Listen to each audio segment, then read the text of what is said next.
Hi all and welcome to the Truth, Honour and Integrity show. My name's Thomas Williams and we've got a bit of a show for you tonight. It's packed with a load of op-ed pieces, and it's got some heavy hitting intel and the usual Q&A and some news and views from around the world. There won't be as much news items tonight.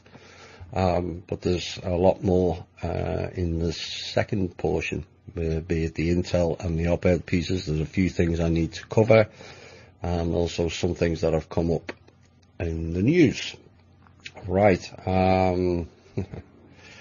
let's get underway with all the details about the show. If you want to listen live, the link for the show is www.spreaker.com/user/895-5881. And you can also listen live at thinkdifferent.thepeoplesclub.org. That's also got the archives of previous shows, including the bigger ones, the must listen to shows. For those of you who are new to the show and would like to catch up on the essence of what this show is all about, or has been all about, then the must listen ones, if you go and listen to them in order at that thinkdifferent.thepeoplesclub.org. Right, where are we next? We have the Facebook page, Truth, Honour and Integrity, and a Facebook social media alternative called MeWe.com. Now, some people have had difficulty joining it or finding it. So if you send an email, and if you want to send questions into the show or comments about the show, or you want to connect with me for business purposes or whatever, then the email for the show is truth.honor.and.integrity@gmail.com. And honour is spelt the American way without the U. And the People's Club donations website link and all news about the foundation is at thepeoplesclub.org. Right, let's get into some news items. There's not as many tonight because, quite frankly, there wasn't an awful lot of news. And there's reasons for that. A lot of things are getting dealt with in private. So we'll get into some of them in the second hour.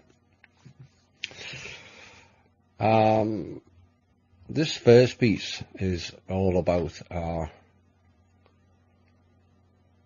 basic income, universal income.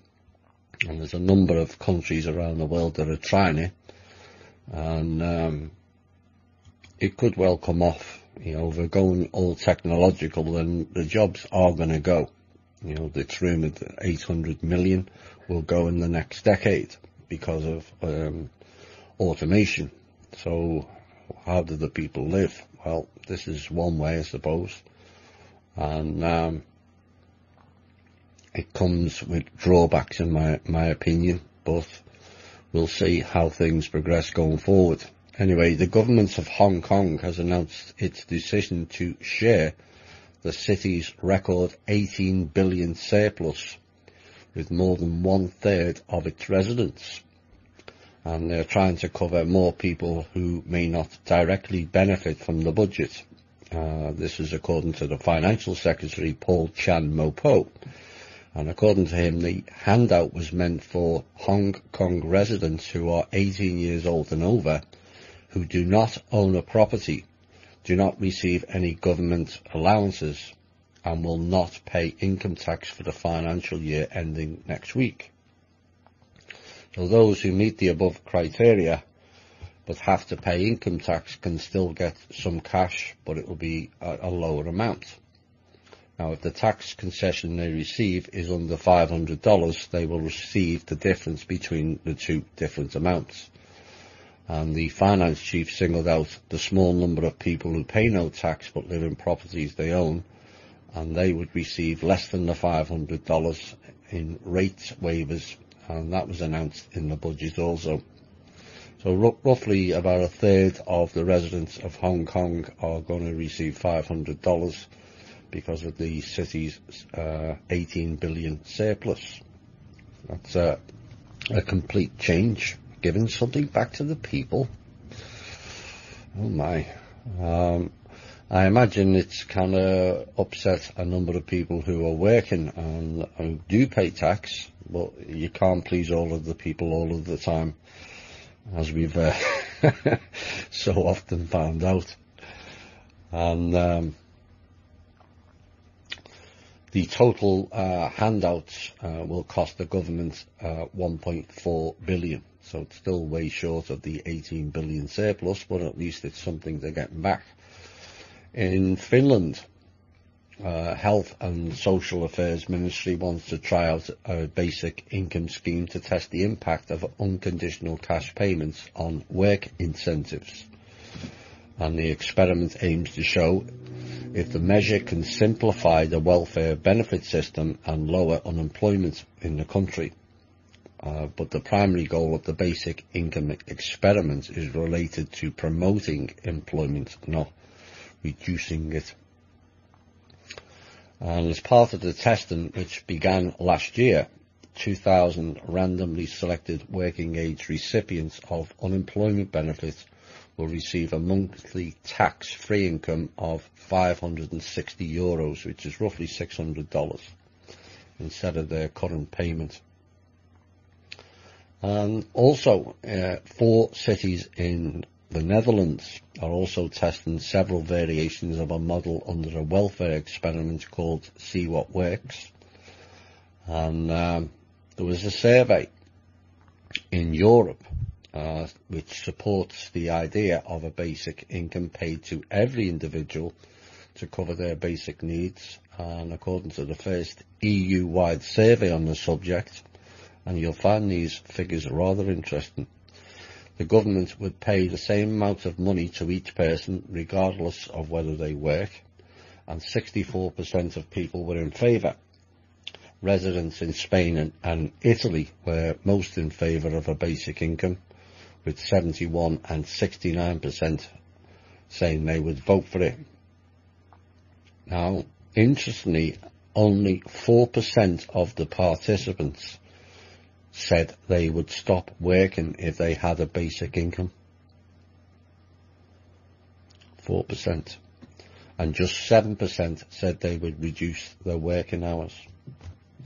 So that kind of flies against certain people and groups stating no one would work. I would think it would be more beneficial to the elder people, or older, shall I say, where they could reduce their hours. You know, there's a lot of the youth that's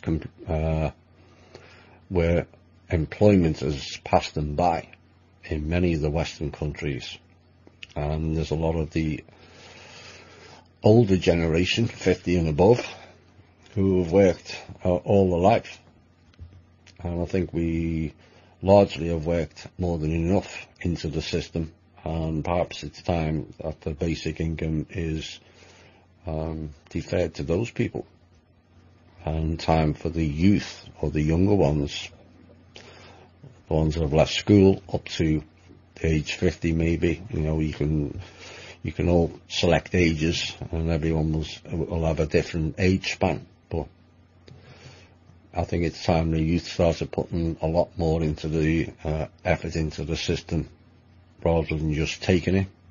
You know, a lot of it's not their fault. You know, it's kind of set up that way. But I think it's time that we got the youth back to working again, and full employment, in my opinion. India is another one. The world's second most populous country is considering cash handouts to people in an effort to eliminate poverty. Smart move. China has already done this, and from what I gather, I think the last figure, if memory serves me correctly, they reduced poverty somewhere in the region of 40 to 60%. Russia's also doing this, and now India. It's the difference between the Raj, as they call it, which is the British part of India, and the ordinary India folk it's really awful. It's rags to riches, literally. And so they've decided to tackle that, and India's initiative comes in the middle of a cash crisis caused by the government's crackdown on what's known as black money. And the Ministry of Finance said it could replace the country's welfare programs with the so-called universal basic income, which guarantees everyone all enough money to cover their basic needs. Now, the radical option of universal basic income may simply be the fastest way of reducing poverty, said the ministry, and the assistance program will include a payment of 7,620 Indian rupees per year. And you might think that's a lot of money. It's $113. And they think that's going to eradicate poverty. It shows you how low their earnings are in India if they think adding $113 a year is going to reduce poverty. Anyway, according to the Finance Ministry report, India's national poverty level was 22% in 2011 through 2012. Which is a marked difference compared to back when the British ruled it and the Dutch with the East India tea companies. And back in 1947, when the country gained independence, the poverty rate was 70+%. But despite making a fair bit of progress, an incidence of poverty of 22% in a country of more than 1.3 billion means more than several hundred million people are still suffering. Now, this year, the Indian government announced increased spending in rural areas on infrastructure and the fight against poverty, and it also said that nearly 20 million Indian middle-class taxpayers would get a 50% cut in their income tax. Small firms that account for 96% of India's business have also been offered cuts. Where are we next? Many of you will have seen the exposure on the Cambridge Analytica scandal, and it's now embroiled the extended British royal family from all accounts.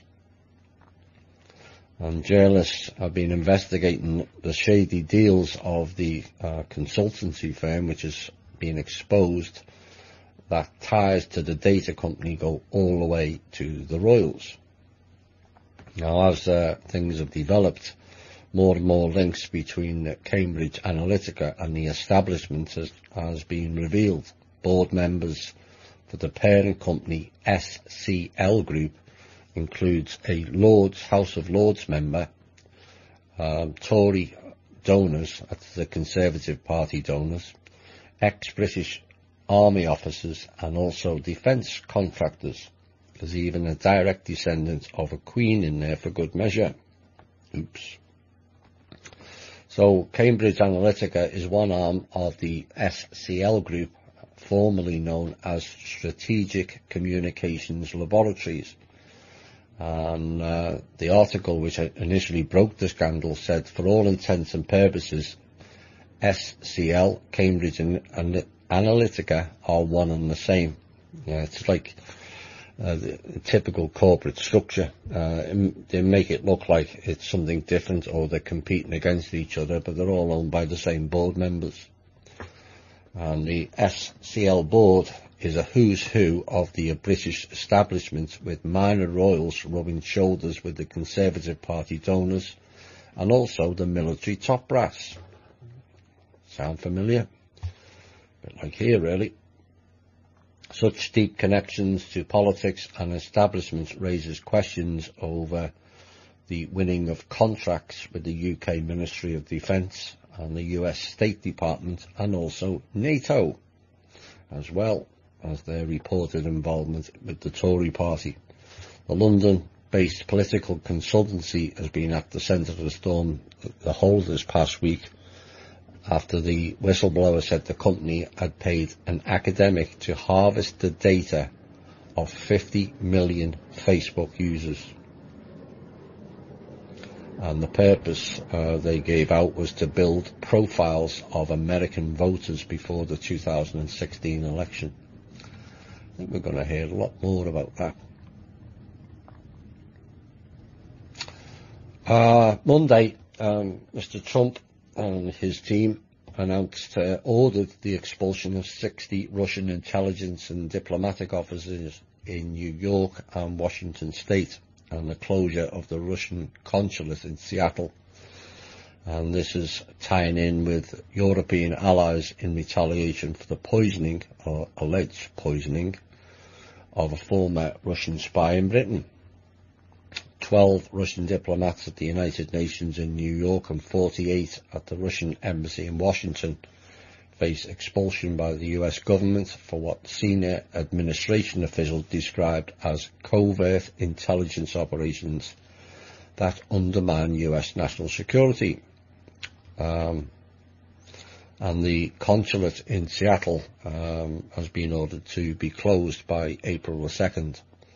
Senior administration officials said they believed it served as a key outpost in Russian intelligence operations, in part because of its proximity to a US submarine base as well as Boeing manufacturing facilities.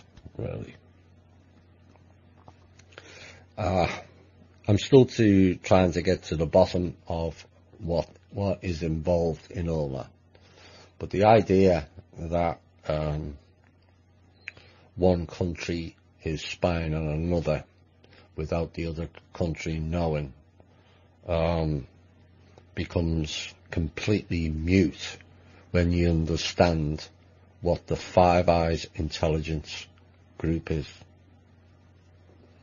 Actually, it's 9 Eyes, but it's called Five Eyes. Do your own research. They basically spy on each country for the benefit of one of those 9 countries.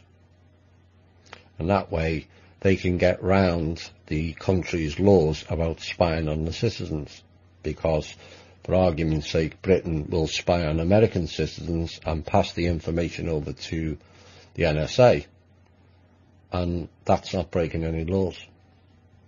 And America can spy on Russian citizens and vice versa. I think there may be a lot more to that than meets the eye. We'll get more when time is right. Where are we next? California. Massive hundreds, perhaps thousands of protesters headed towards Golden One Center in downtown Sacramento this week and blocked the whole entrance. This was the second time in a week. But it also prevented Kings fans from attending an NBA game as the protesters called for action in the latest police shooting of Stephen Clark. A few blocks away, a Sacramento City Council meeting intended to address the shooting and others like it quickly devolved into chaos, with council members leaving, police officers entering the City Hall chambers, and some protesters and pastors calling for the overflow crowd to show restraint. So it turned into a free-for-all. Obviously stopped the hearing, and things just carry on. Members of the public testified for several hours, lamenting what they called endemic racism among police and a lack of meaningful action by public officials in Sacramento for decades. The main spokesperson said, "This city is killing us and we demand economic equity and justice." That was said by the founder of the California Urban Partnership. But Mayor Darrell Steinberg, they don't half get about, don't they? I did say it, I'll get into trouble again. Adjourned the meeting about 8:25 hours early, saying he was concerned about safety. Yeah, go figure. How about the safety of the people?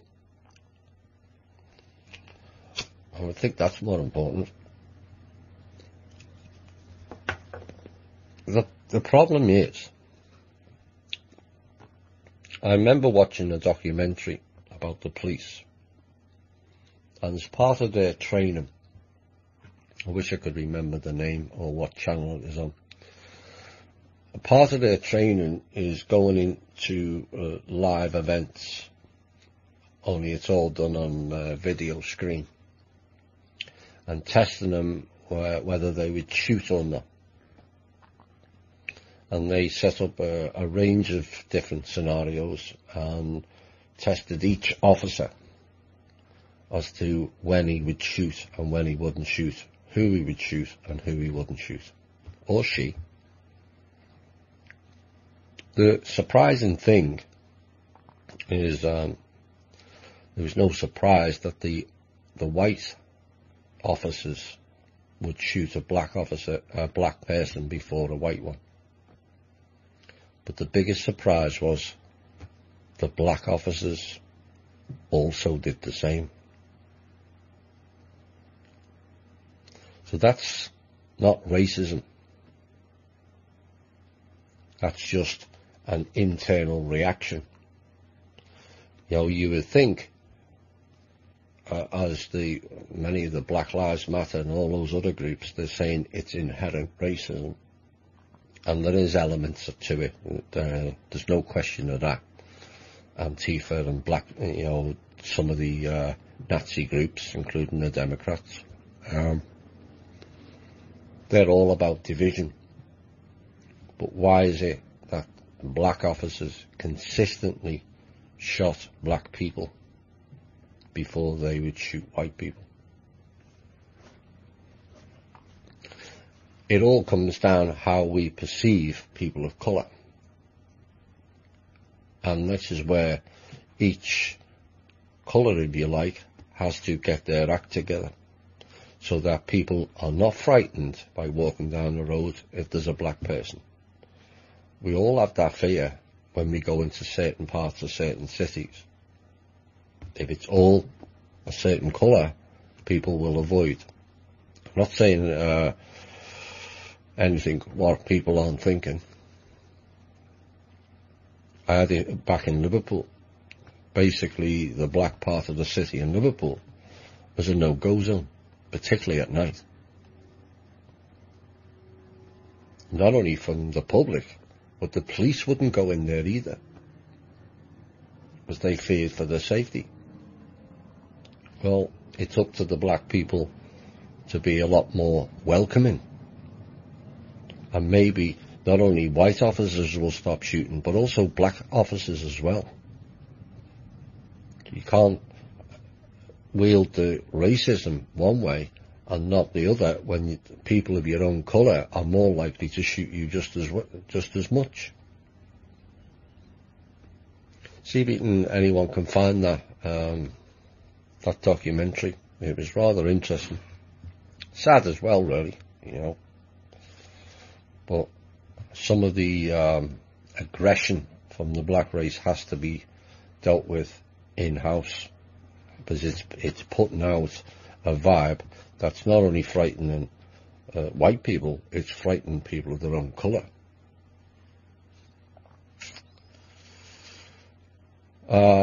More issues with American police. They shot dead this week an unarmed man who's walking in traffic with his trousers round his ankles, and his family are now screaming it was premeditated murder. The police dashcam video shows Danny Ray Thomas walking towards the officer on a road in Houston, Texas, before gunshots rang out. Deputy Cameron Brewer repeatedly shouts, "Get down on the ground," before firing. Both the officer and the victim were black, And Mr. Thomas's family said he suffered from depression after his children died, and his sister, Keita Thomas Smith, attended a Houston City Council meeting on Tuesday where she tearfully urged politicians to do something about police brutality.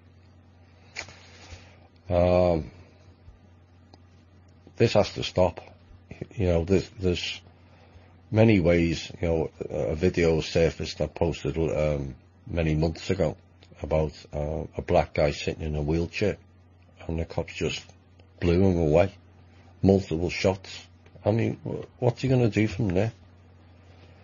There's just no need for it.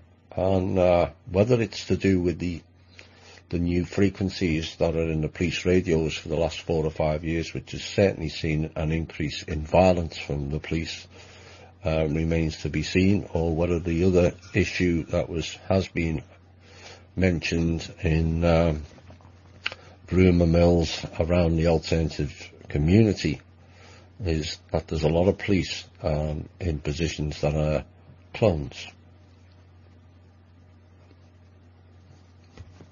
Time will tell.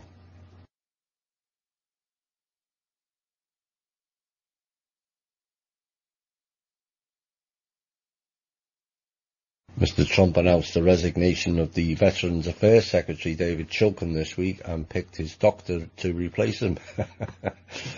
He thanked Mr. Shulkin in a tweet, said he intended to nominate Rear Admiral Ronnie Jackson, who gave him his first medical as president in January. But unnamed officials told news media Mr. Shulkin had become a distraction due to speculation about his future, and Pentagon official Robert Wilkie will be the acting secretary. Amazon shares fell as much as 7.5% this week, wiping out $53.6 billion from its market value after President Donald Trump reportedly indicated he wanted to rein in the technology and retail group. Hear, hear. Trump talked about changing Amazon's tax treatment because he worried about mom and pop retailers being put out of business. Absolutely, everyone's been put out of business by Amazon. And the stock suffered heavy losses after a White House official said it did not know of any specific policy changes related to Amazon at the moment, as it was only looking at different options on a range of policy issues. Amazon predictably could not be reached for comment, and Trump had taken aim at the company over taxes and jobs without offering evidence, but the retailer's chief executive, Jeff Bezos, who also owns the Washington Post, I might add, which is one of the fake news that Trump's frequently criticised. So look forward to seeing more about that. Not only Amazon, Facebook, Microsoft and Twitter. You may also see some action on Google and YouTube, and also 23andMe. The global cartel that's aimed at propping up oil prices could actually send them plummeting next year if OPEC lifts its production caps at the end of this year. This has drove the prices up slightly, and it's likely that oil prices will gradually fall throughout 2019. They're predicting a $20 a barrel drop. But if they don't ease the oil market into any decision to cut production, it could be painful. The cartel, along with non-OPEC members led by Russia, struck a deal in November 2016 to cut oil production by nearly 2 million barrels per day in an effort to tackle a global oil glut that has been plaguing prices since 2014. Nobody wants it. And the final news item before we have a short music break is the United States will no longer shoulder more than a quarter of the multi-billion-dollar costs of the United Nations peacekeeping operations. I don't know why we're paying anything. They're not a sovereign entity and they're of no value. And Washington's envoy said on Wednesday, peacekeeping is a shared responsibility. Well, the rest of the world seems to think that we should pay for it. So the US Ambassador Nikki Haley said that at a Security Council debate on peacekeeping reform, all of us have to play a role and all of us must step up. The US, predictably, is the biggest contributor to the UN's 15 peacekeeping missions worldwide. Peacekeeping. That's a laugh. Peacekeeping. That's a new name for fiddling with kids, but peacekeeping.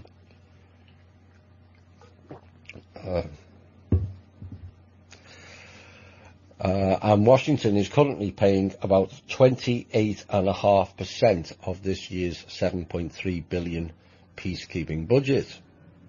Though Haley said US law is supposed to cap the contribution at 25%. Why are we being capped at 25%? Why aren't we paying the same amount as everyone else?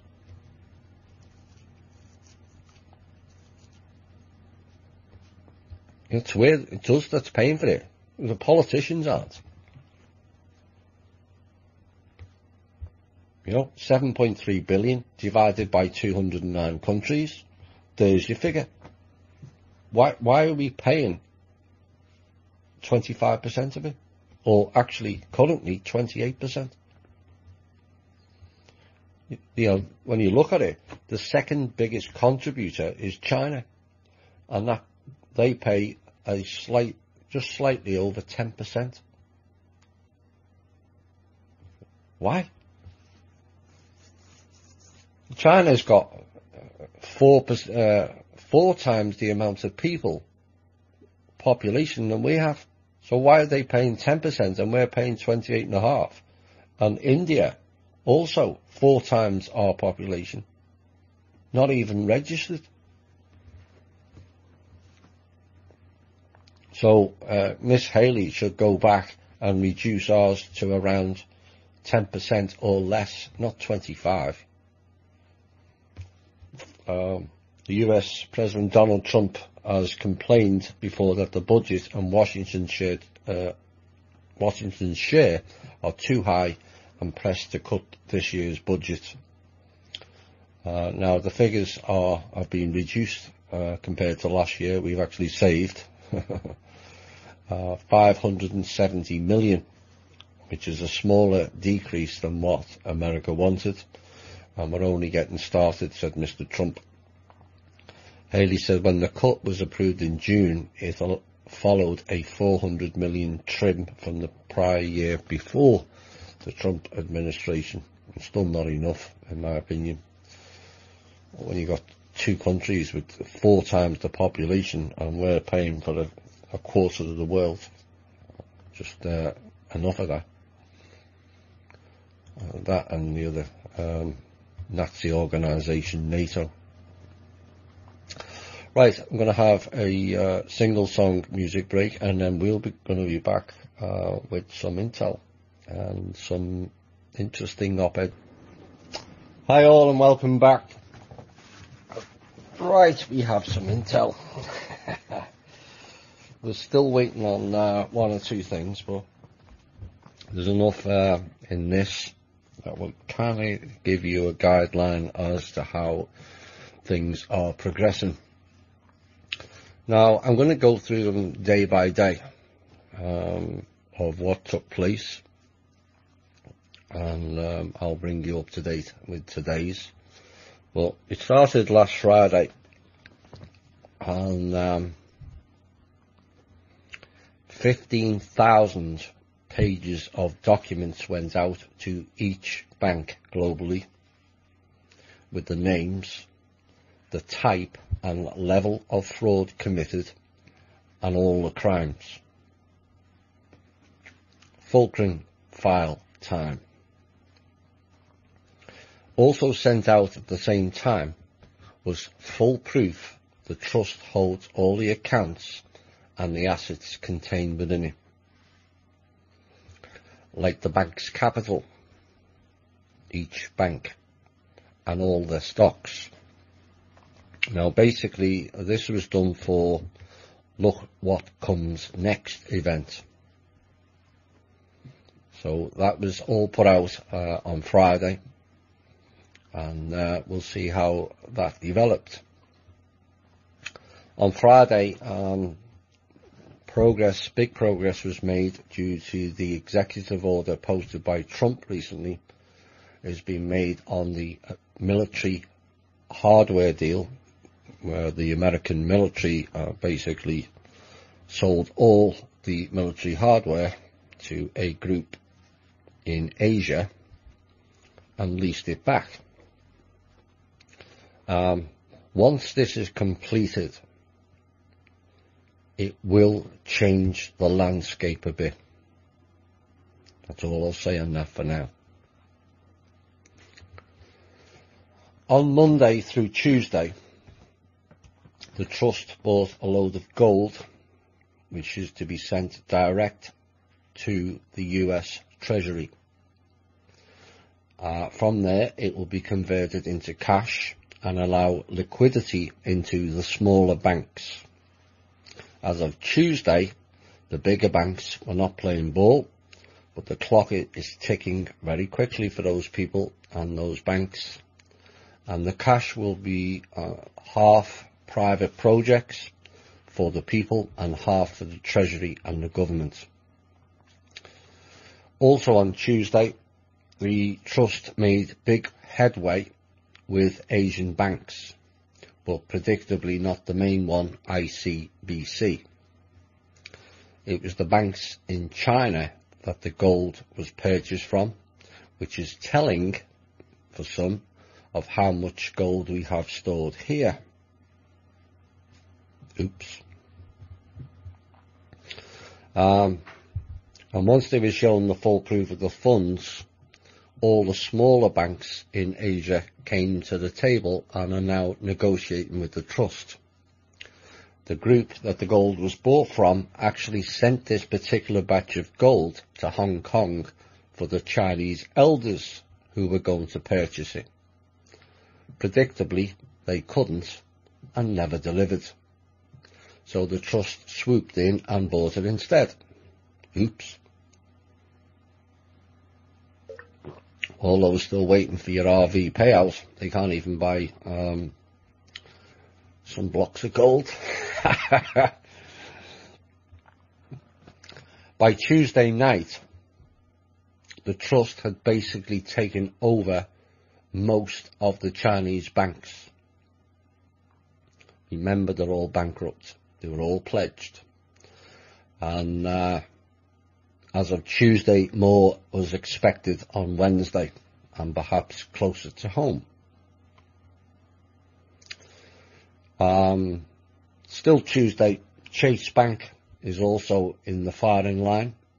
They don't wish to play ball either. And the other bank on the list is the terrorist organisation bank, more commonly known as the Deutsche Bank. Now this bank, for those of you who listened to the show from the beginning, will know that this was the original Nazi SS bank, and it still is today, hence its current label of a terrorist organisation bank.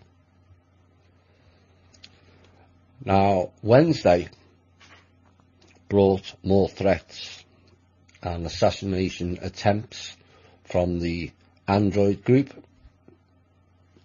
Hillary Clinton, and also the Obama Chicago gangster crew.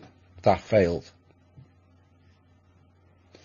Work continued on the banks, and HSBC and Citibank were expected to be the first two to be sold off in America.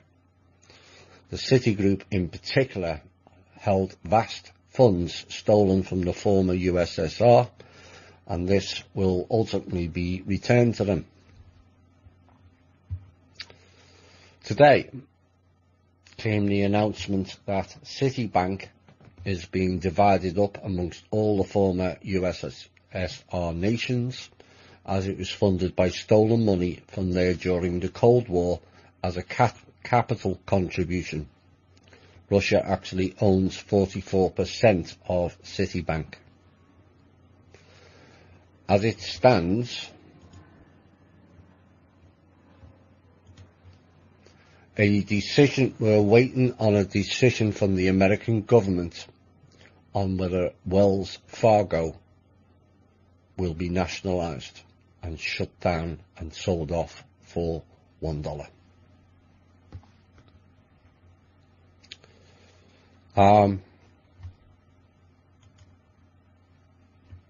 The gold bought could signal certain things. It could mean a return to the gold standard. That's not been confirmed yet. It could also mean an end to the Federal Reserve and its currency. That has not been confirmed yet either. Now, what I will tell you is the Federal Reserve is basically a public display. That's all. It wields no power.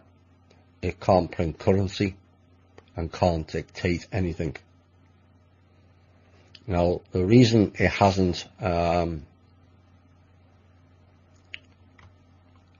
been officially shut down is because of the last UN General Assembly meeting.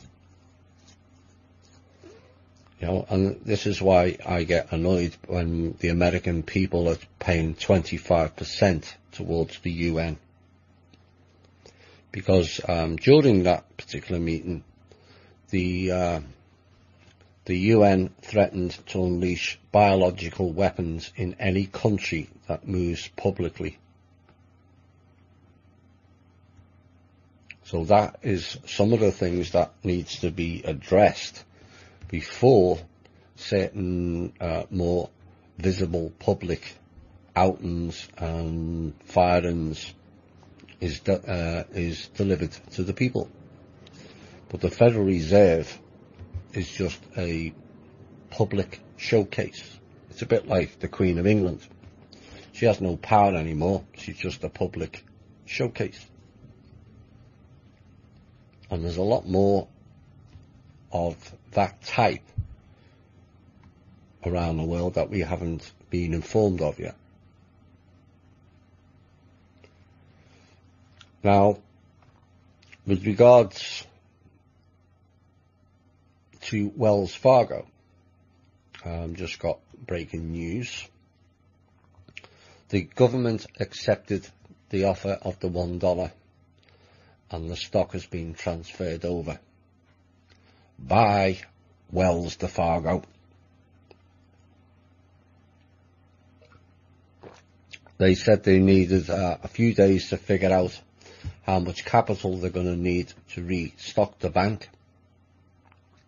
So for people who have got accounts in Wells Fargo, it will not affect you. I will repeat again, it will not affect you. None whatsoever. But the government just needs a couple of days to be compliant, and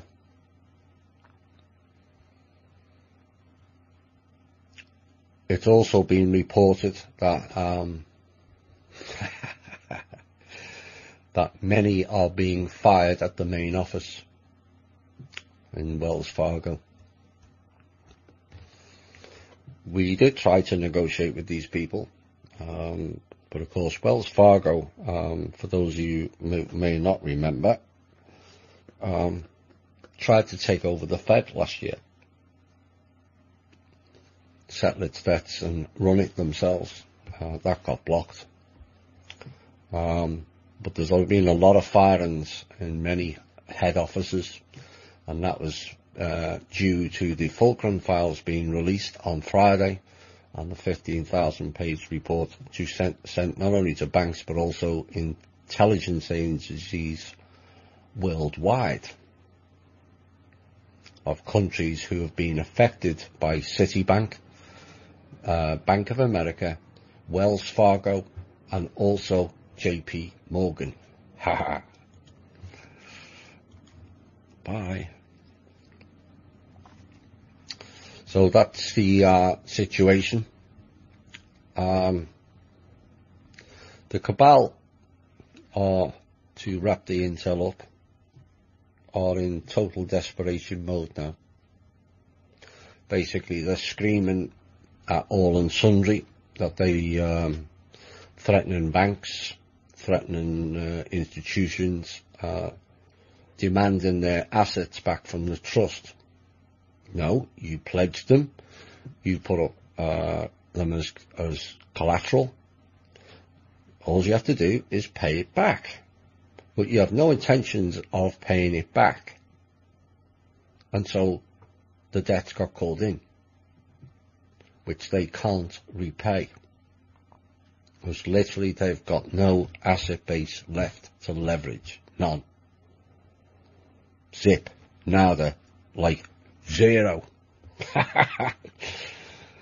You see, sometimes when you gamble, you lose, and you just lost.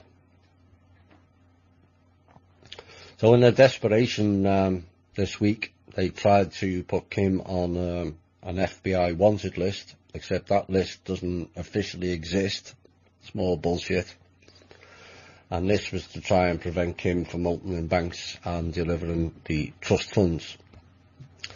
And they also sent memos to all banks saying that the trust money belongs to them, all of it. Really? No, you don't own nothing. Zero. You know, hello, McFly. No understand, eh? The pleasing thing now is all the ones that they threatened with the memos, every one of them ignored them. Massive change. That means people are not frightened by their threats anymore. It also means they know who the trust belongs to, and they also know where it's going to as well.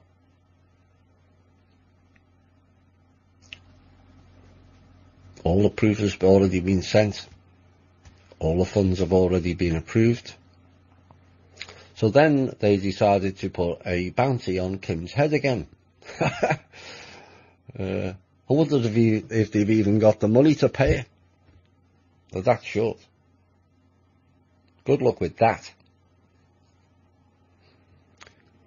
To those who wish to play that game and play bounties on Kim's head, you will face the same fate as the others who played that game recently. And for those that played that game, hi all and welcome back. So that's the state of play. There's obviously a lot more. There's obviously a lot more I could reveal, but I can't at this point. Things are progressing rather well on all fronts. We're rather close resolving the military hardware deal. And close to many things at the moment. Things are kind of on a knife edge, but they are going rather well, hence all the threats. And let's get into some things I want to cover. A whole heap of stuff I'm going to cover today. And some of it you'll find rather interesting. So, here's a name that you will not be familiar with. And you can get your research heads around. There'll be a number of pieces like this tonight. Lisa Barsoomian. Now, as I said, most won't be familiar with this name. But I recently gave out a number of names to watch out for as potentially on the You Are Fired list. Now, one's already gone, Mr. McMaster. Another one on the list is Rod Rosenstein. And Lisa Barsoomian is his wife. Word of warning, beware the females connected to top politicians. Most are agent provocateurs. Now, Lisa was an attorney for the Clintons, go figure, and represented Bill 40 times and Anne 17 times. She was also involved in the Uranium One deal. Oops.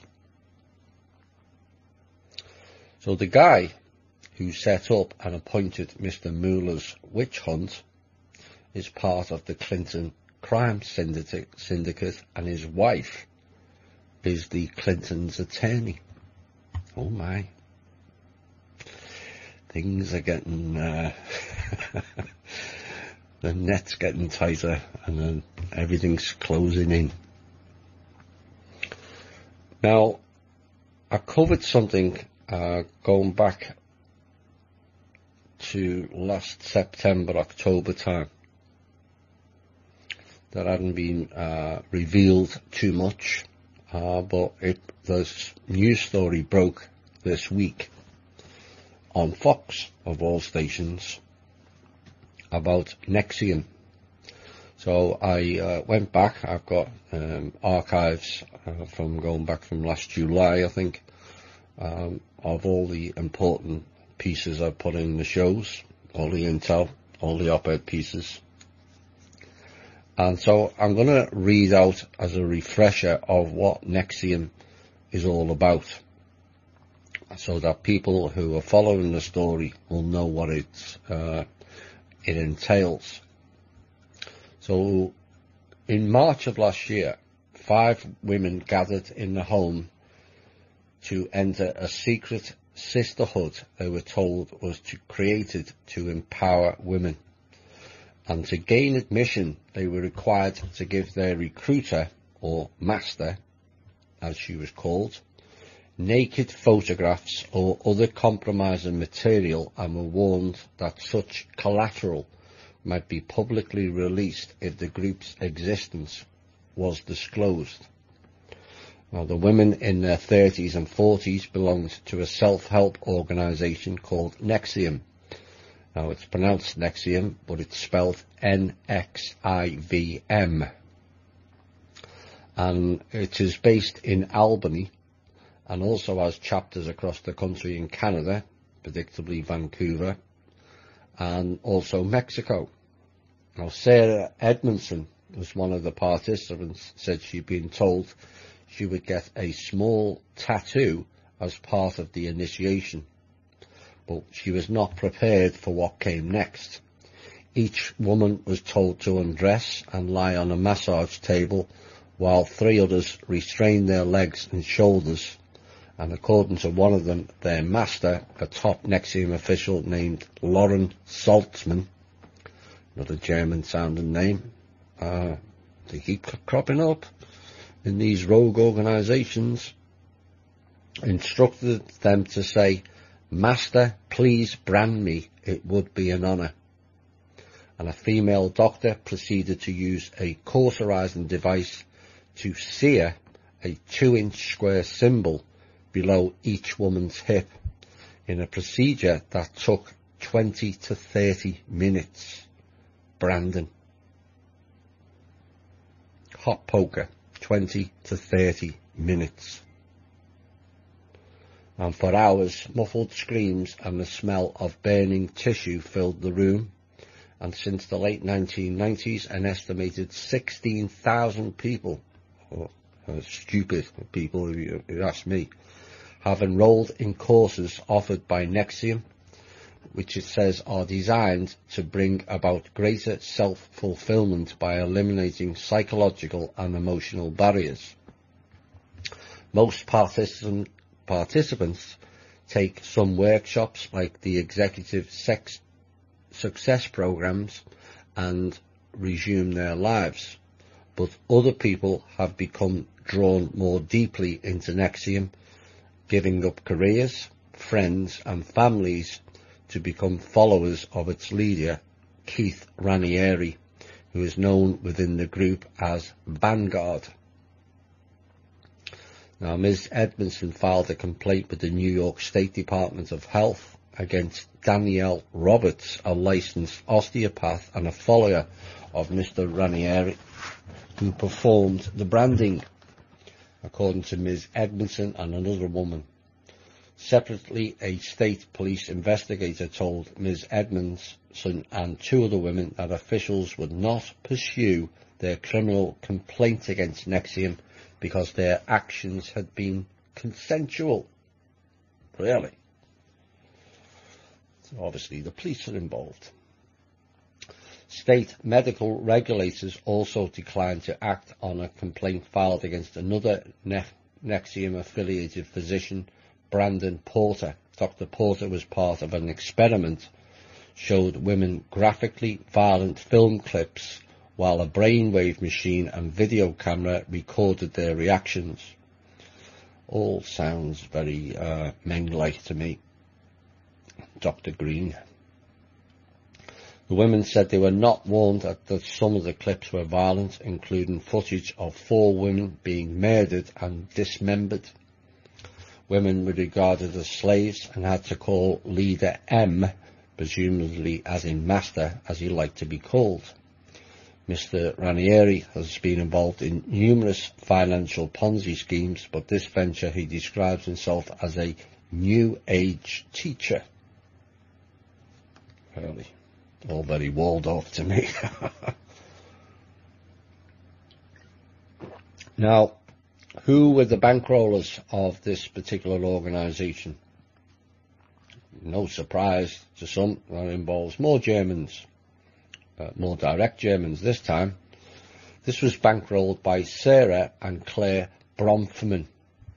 Look up the Bronfman family and see their connections.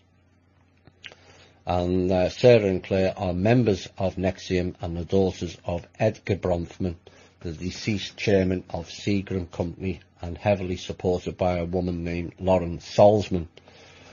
And they continue to spend what one former NXIVM associate estimates at around $2 million per month, waging Mr. Ranieri's and NXIVM's numerous legal and public relations battles with various enemies. Skirmishes that have involved retraining the services of self-professed GOP hitman Roger Stone and crisis communications firm Citric and Company. They're also involved in funneling hundreds of thousands of dollars to politicians, including, go figure, Hillary Clinton and Mike Huckabee, and contracting a series of aggressive private investigators to carry out a bizarre array of schemes, like an ultimately abandoned attempt to assassinate the anti-cult activist and deprogrammer Rick Ross. Mr. Ranieri also commissioned studies into establishing a sovereign country. Another former NXIVM consultant said, according to that consultant, the Bronfmans at one point wired $500,000 on behalf of Mr. Ranieri to a pair of purported ex-CIA agents, go figure, in an attempt to smear a NXIVM member who had committed suicide. Ms. Bauchi said Mr. Ranieri's libertarian ravings are a sideshow, but the wealth within the NXIVM network is formidable. It includes former Enron executive Stephen Cooper, Black Entertainment Television co-founder Sheila Johnson, former U.S. Surgeon General Antonia Novello, and actress Goldie Hawn. Richard Branson is also involved, as he has hosted an extensive NXIVM course on the Caribbean island he owns, and Mr. Branson is listed along with Sarah Bronfman as one of the 2 benefactors of the 2008 Albany A Cappella Innovations Conference, which is a culmination of Mr. Ranieri's brief obsession with cappella singing, believe it or not. So that will bring you up to date with that. I put that out summer last year, and I'm pleased to see that it's now making the news and being exposed, and these cults are dealt with. but it beggars belief how 16,000 people signed up to be branded. That really is something stupid.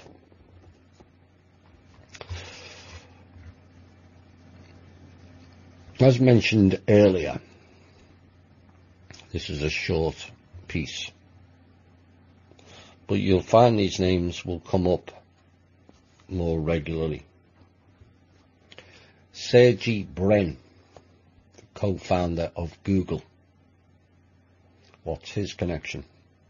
Well, he married Anna Wojcicki, who's the co-founder of 23andMe.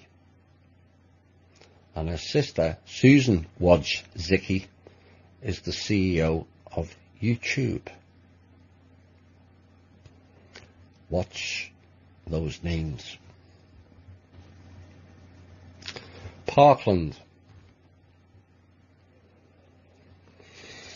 Cameron Kasky's father runs an adoption service called One World Adoptions.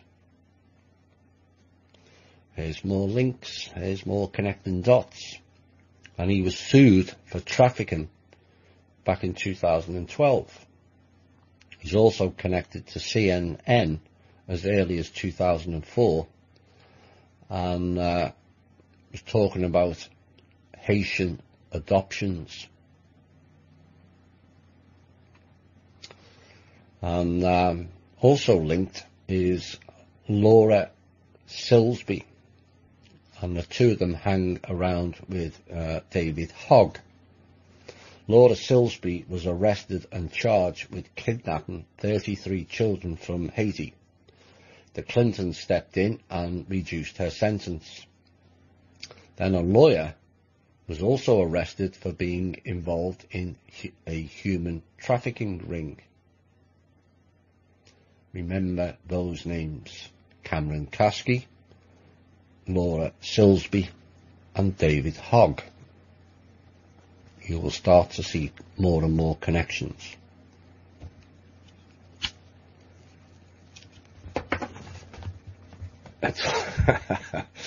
It's all closing in now. Where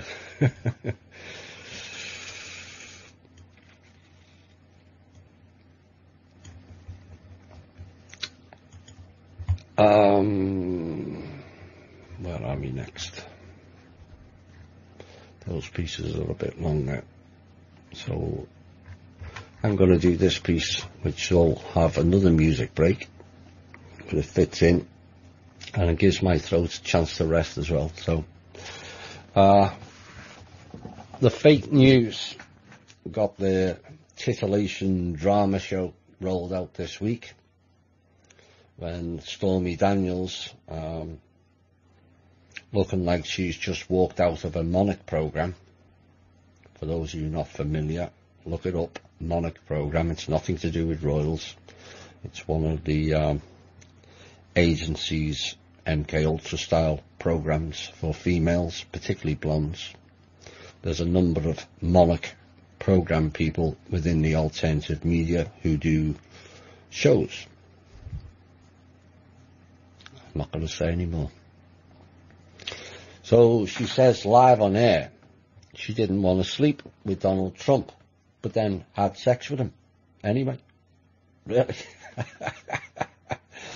Which was consensual. So she didn't want to sleep with him, but she did, and then it was consensual. And then she was paid what she said in the short clip I seen, I didn't watch all of it.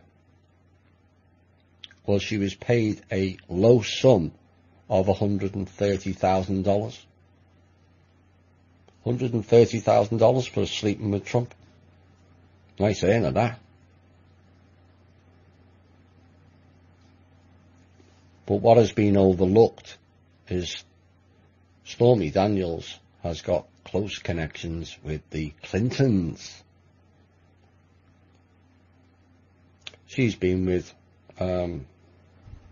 Mr. I Can't Keep Me Penis in Me Trousers, Bill.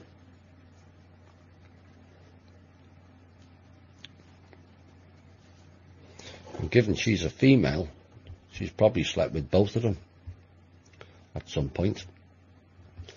So perhaps, I don't know what Miss Daniels is up to or who set her up. That lawyer she has looks rather sinister to me. It'd be interesting to find out who or what he is. For those of you who've seen him, you'll know what I'm referring to. Very dark. But maybe that I've given Stormy Daniels as a porn star, maybe she should make a porn movie out of it and call it Trump. And that's why the lady is a tramp indeed. Right, let's get on with some more stuff. Last week I was asked about a Bank of Joy and Ronald Bernhard, and this is a guy who allegedly has been exposing the banks and the Illuminati and all kinds of things, and he's been threatened and jailed from all accounts. And so I wasn't too sure on it, but I did speak to someone in Holland who knew a bit more, and I looked into it, and I took a look, and yet it does look on the face of it, it appears an ideal solution. But this is not, what he's proposing is not a new banking system. I just want to make that clear, but a return to a previous banking system before it went all rogue. And it all looks good, but then I saw what is potentially a hook. He mentions creating an alternative currency, and that's where I have an issue, because it won't work, it won't fly. We're trying to kind of standardize everything. You'll see more of that going forward. And this crypto, blockchain, and all the other latest schemes, and some of them scams, are the latest phishing technique to lure in the public until it's too late, and then the hook comes out and we're all caught. Not on the hook, but a planet-wide phishing net. You know, alternative currency itself, you know, it can work, but not in the current system we're in. Going forward, when the people gain a trust in their governments, which virtually no country's people trust their government, then an alternative currency can work, providing it's universal, but not in digital format. That's where I have the biggest issue. I don't care who's good about it or whether the people have got good intentions. It's another potential AI trap. Think Hunger Games, think Total Recall, think Divergent, or the recent X-Files. That was all about technology and how it can work against us. You know, to me, and this is just my opinion, I think we are many decades worth of trust in a new system away from ever jumping into bed with this level of control over the currency.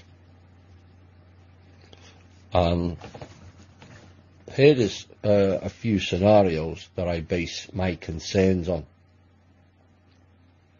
And it's not beyond the realms. You all know that, how these people work.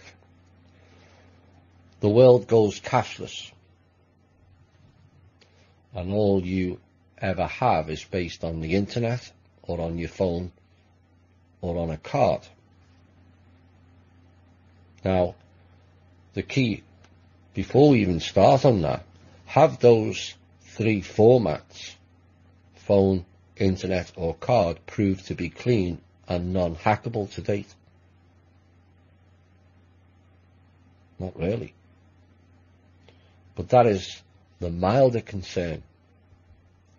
Next is, what if we still live in a fascist-style world run by criminal psychopaths who control everything, and it's their way or the highway? but you are fighting against the system. What is stopping them from just deleting your accounts because of your insubordination, as they call it? Don't think they're not capable of doing that. They've done it before.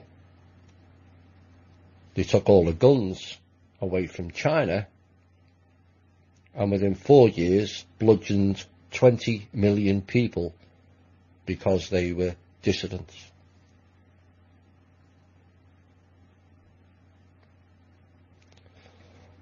Look at how many whistleblowers, how many scientists, how many holistic medicine people, or anyone daring to question Android. They've all been obliterated. But even that's not the worst scenario. Worst would be what happens if they turn around and put us on a universal basic pay income and also on digital with no cash, and say you can only access your accounts, or wallets as they call them, via an injected microchip. Now you know why I warn about the universal basic income. These people are desperate to put everyone microchipped. Now, do I think going forward we're all going to get microchipped and live in a fascist world? No, I don't. But we always have to warn ahead of the dangers. Instead of running blindly into things, you have to think momentarily in the mind of the psychopath. You could see a scenario like the flu jab, where there would be adverts all over the place. Come and have your chip installed and we will give you a $200 food credit chip. Or here's the latest iPhone 96 or whatever number it is. You can have 50% off or sign up early and the phone is free. You can just imagine all the synths clamouring for that. You bet you would.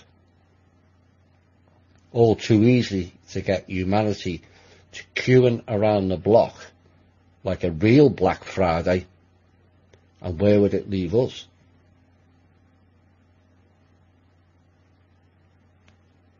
That's why I warn of technology and cashless and universal income, because of those potentials. Now, if house cleaning goes ahead as expected, those concerns will go away. But I would still warn that we need to have a number of decades of trust in how the new system is going to work, and the governments, before we go anywhere near that. The cabal run programs that last for 70 years or renew every 70 years. I'd hate to think that we would get started and jump into that 70 years down the line. Now, a lot of us won't be here, but that's besides the point. You have to warn the next generation. And if you think all that's kind of fear-mongering, try this next story on for size. British scientists this week think DNA could be used to solve a global problem. Where to store all our data. See where it's going? They have developed a technique to store computer files on DNA code. This is another of the issues I've mentioned previously, where I've warned about all things for convenience. Yes, it would be easier, but what are the consequences of that convenience? We have to stop going with the convenience mode and think about what can go wrong with it. And I can hear many going, well, this will make life easier. Well, yes, it will, if you don't see the hooks contained within it.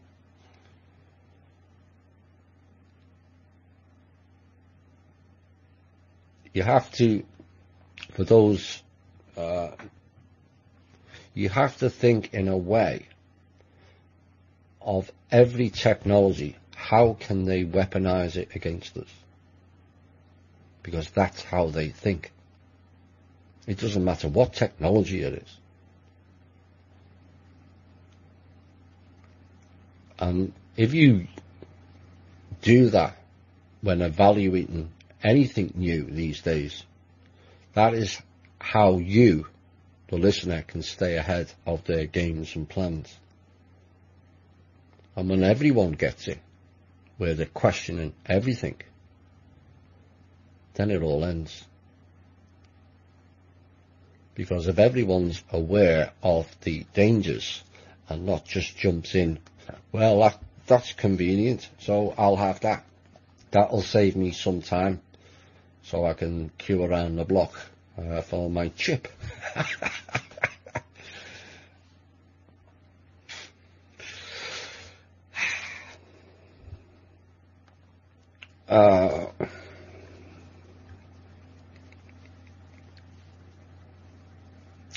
Let's do these pieces. I've got a couple more long ones and a couple of shorter ones. Let's get these shorter ones out of the way.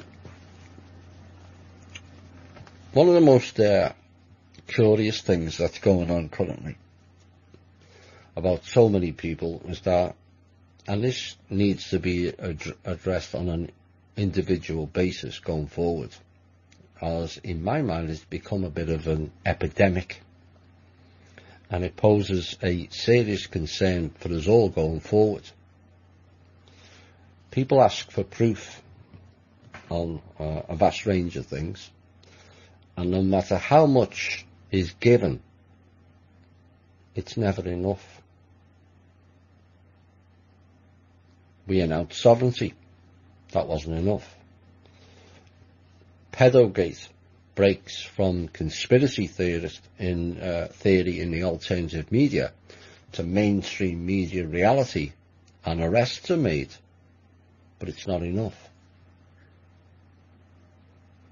33 governments announce ET disclosure and hand over the files to the public, and that's not enough either. Because people are still asking for, and at worst, paying for disclosure. We've already had it. When is it going to be disclosed, they ask. Why? People who have had ET encounters asking, when is ET disclosure? The people not see through their own boxes that they have created, that is blocking the very disclosure they are demanding. And unless you remove your own boxes around you, disclosure will always be lost on and to you.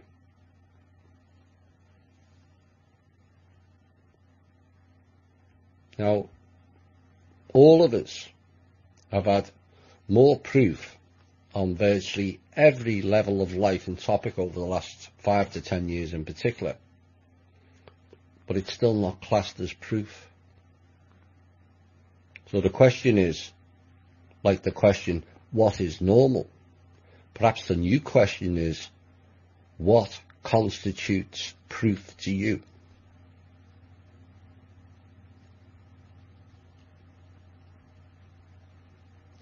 Now, most of the doubts are because the individual is mired in their own self-doubt.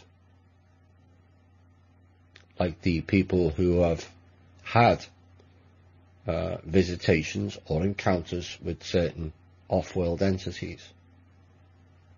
Why are those people asking for disclosure? That was your disclosure. A personal one. more than likely an uncomfortable one, but it was still disclosure. But they're still demanding proof, proof, proof, and more proof.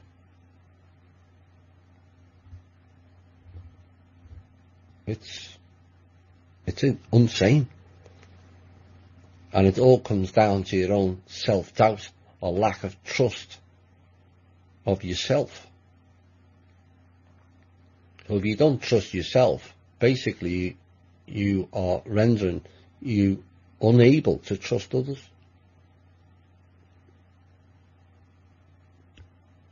And this will be a key aspect many will have to overcome going forward. People need to think, you know, I know there's some want certain proof for sovereignty, and I've explained why. If people were close to where I live, I would show them the document, redacted in some parts. I was asked not to put it out. Eventually it'll get released. But, you know, they're demanding proof of this and proof of that, when they should know full well only certain things can be put out. I'd like to put everything out because it makes my job 10 times easier. In fact, 1,000 times easier. But we have to be sensible, because people forget we are in a war. There's people's lives under threat on a second-by-second basis.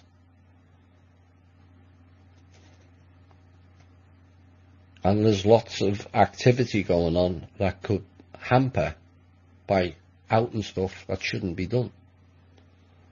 You know, I do get it to a point. People asking for this and asking for that. You know, I've been on your side. Yes, now I'm the show host and I have sources and contacts. But my prime concern is not the show and the intel. My prime concern is their safety. That comes first to me. Shows, funds, secondary.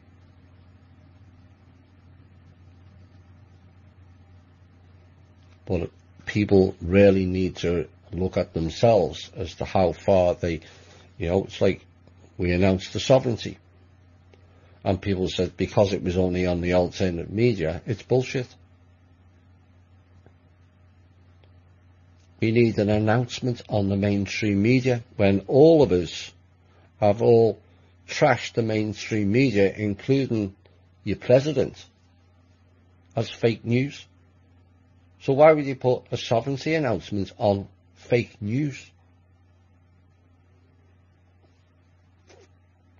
But it's not proof until it goes on the mainstream media. But the mainstream media is fake. So why are you asking for it?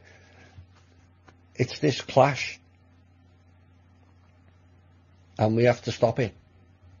Because disclosures happened on so many things. And people are missing it because they're looking for some sort of ultimate proof when it's already gone.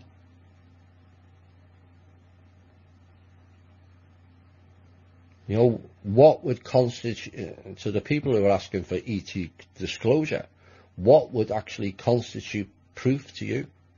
CNN announcing it? Clinton News Network?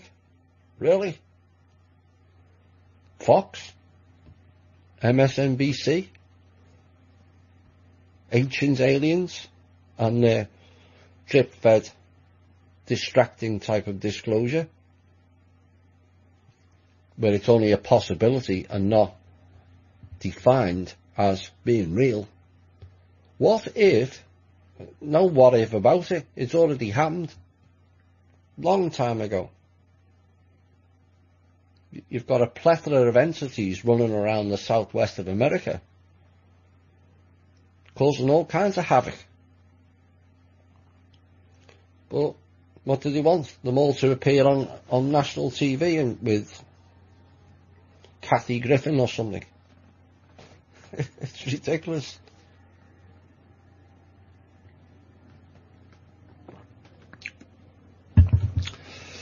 Facebook. That page is starting to get on my nerves. There's far too many fun and games going on it. But there's an undercurrent running through the Facebook page currently, where people are saying that they can't ask questions. Which again, it's like the proof thing. We're the only show, to my knowledge, there may be more, that has a question and answer part of the show. But there's an email and a pinned post every week for asking questions. Now, personally, it's not about asking the questions, and more about a few people playing games with the questions that are the issue. Life is about, and should be all about, asking questions. I'm open to be challenged. And when I know who I am and got challenged,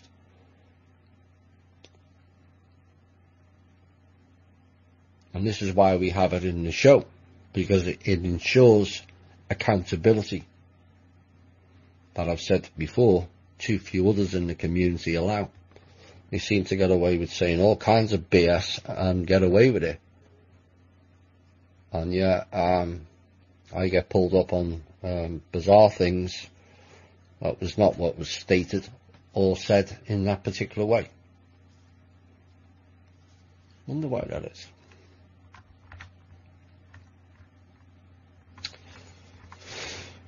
Right. Let's do this piece now. March of Our Lives. That's been right through the news this week. All about gun laws, allegedly. Except it's not about gun laws at all. It's all about people control and decimating all of our remaining rights. Period. Now, that is bad enough. But women and children mainly are being used like wind-up puppets to force public opinions. And in this person's opinion, it's all very reminiscent of Nazi Germany. Some won't like that comparison. We had complaints about that recently. But it is what it is. Go and look at the rallies when Hitler was and the stormtroopers going around. It was all women and children. Nazi youth. And people often wonder how a whole country like Germany got behind a dictator and advocated genocide. And other Western countries all say, well, it won't happen here. Well, my answer is, hello, McFly, it's already here. This country, before, during and after Operation Paperclip, was overrun by SS psychopaths intent on global domination, and this country has been used as the vehicle by which to achieve that. And yet you mention Fourth Reich to the average American, and most will sneer. That can't happen. Hello again, McFly. It already did. And yes, it can. And the reasons being is when you've had 3 generations of being taught at a level where your only choice is servitude and slavery, and education as they call it, then you realise when you look up the etymology of the word education. Education, 1530s, original meaning, child rearing. Also, training of animals.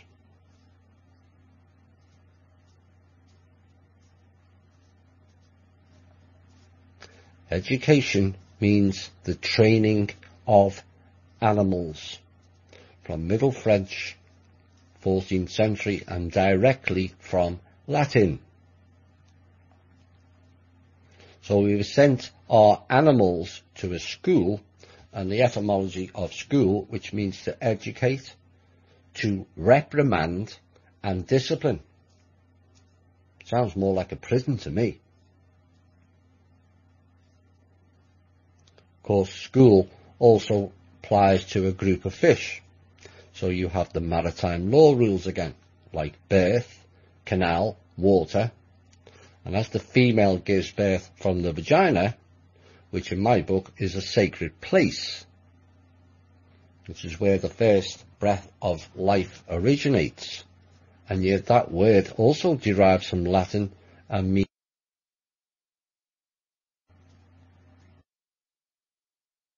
knife, sword, dagger, or a weapon.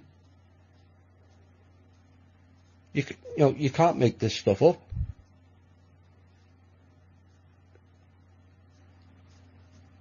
The more you look into the word magic, the more you realise we've been taken for massive fools.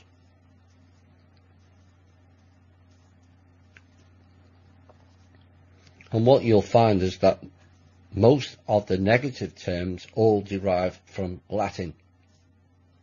And it's my understanding that Latin is Draco in origin. Fitting, methinks. So that is how you gain a whole population to just go along with the program. Fourth Reich. 3 successive generations, bordering on 4 now, where the education, as they call it, means the training of animals.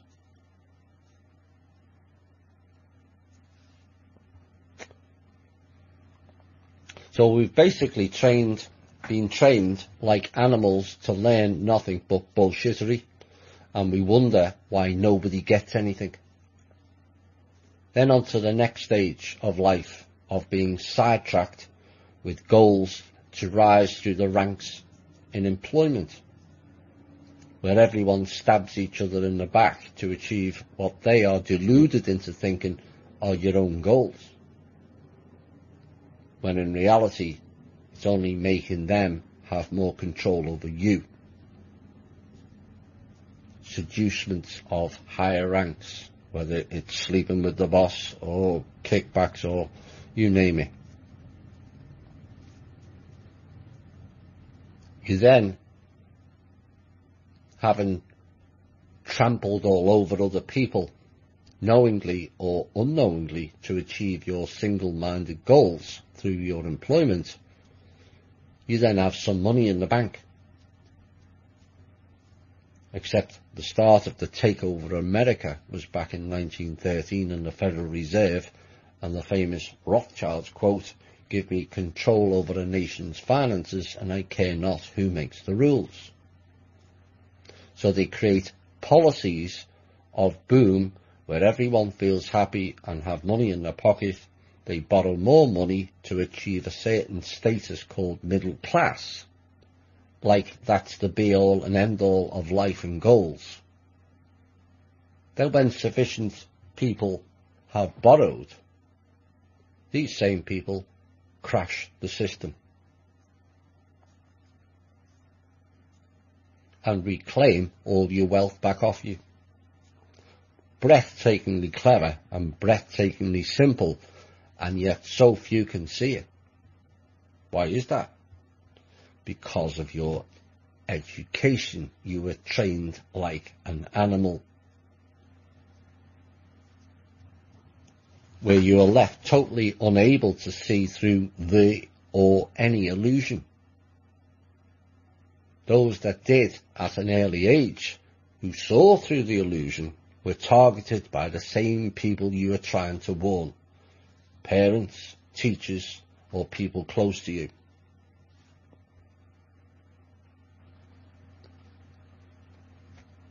Labelled as a troublemaker, anti-authority.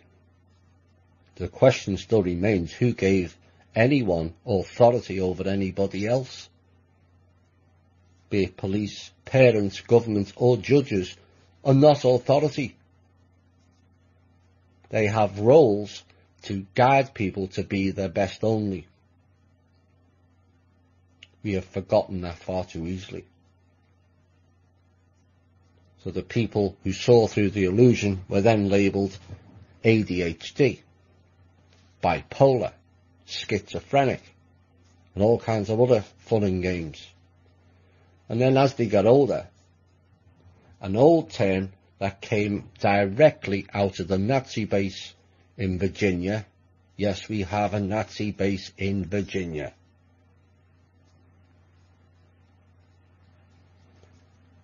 Called the conspiracy theorist. Came right out of Langley.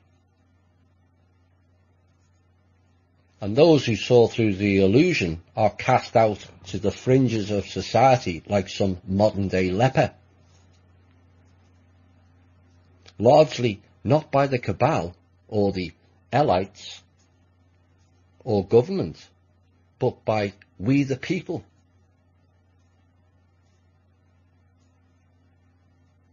It's extraordinarily stupid that we the people have bought into. We must stop doing that if we're going to be able to progress forward as a species. Where you're casting aside people because they have an opinion that's not classed as normal. Well, you know what? There's no such thing as normal. Normal is a program that you've been conditioned to think of what is normal. So, let's get back to the main topic of March for Our Lives. To all those people who took part,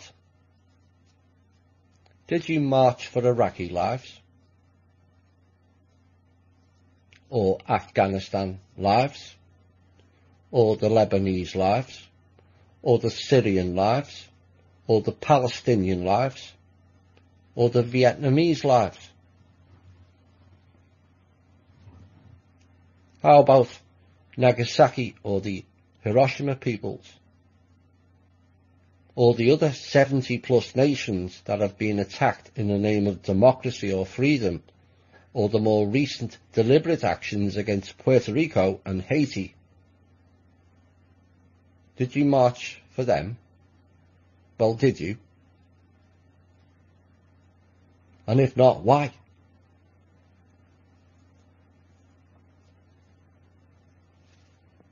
Have you marched for the ban on cell phones for kids?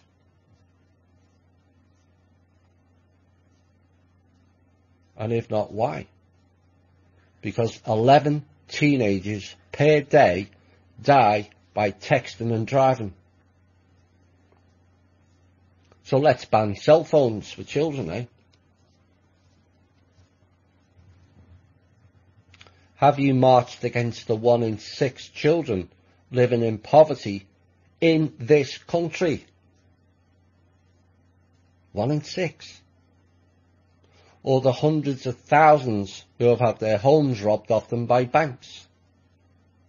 Or the 500,000 people living on the street in, the richest country in the world, America? And if not, why? Or how about the 500,000 kids that go missing permanently each year in America? Have you marched for them? Or the fact there's an element of cops, judges and lawyers violating the law on a daily basis, or the fact that most of our politicians are corrupt, or worse, pedos? Have you marched against the Hollywood fiddling with kids? Have you marched against income taxes being enforced on the people when it's voluntary? Or the fact that we've had no constitution since 1871, no Bill of Rights, and no American government since 1871? Well, have you?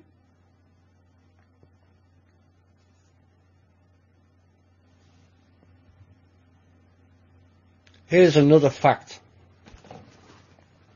for the marchers and their special levels of stupidity. Bearing in mind, I am not, repeat, not pro-gun by any means. The last 4 countries that gave up their guns, 60 to 80 million people were bludgeoned to death in those four countries within a decade.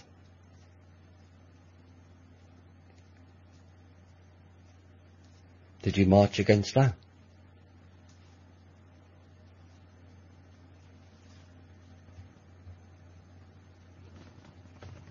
So to David Hogg and the others who participated, choke and march on that.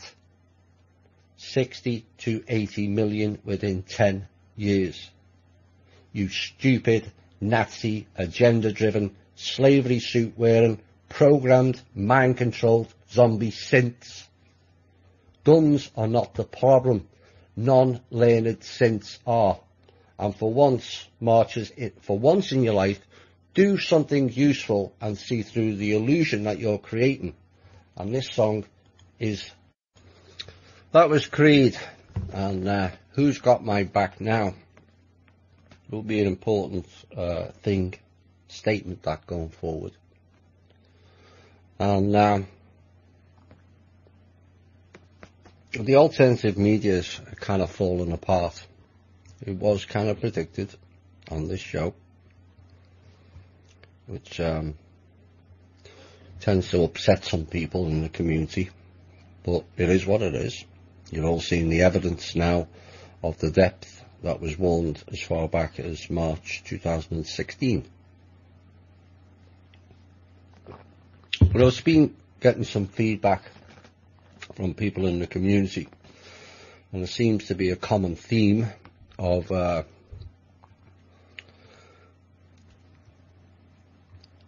as the question of proof of what the Man of World Holding Trust and my role with Kim and her team.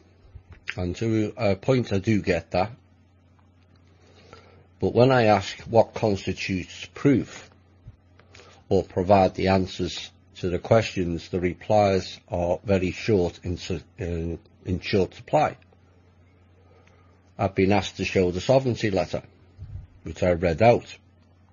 Now this document, I have the full copy of the original, and whilst, like I've said earlier, it would be easier for me to release it and show proof, this document contains sensitive information that at this point should not be made available to the public.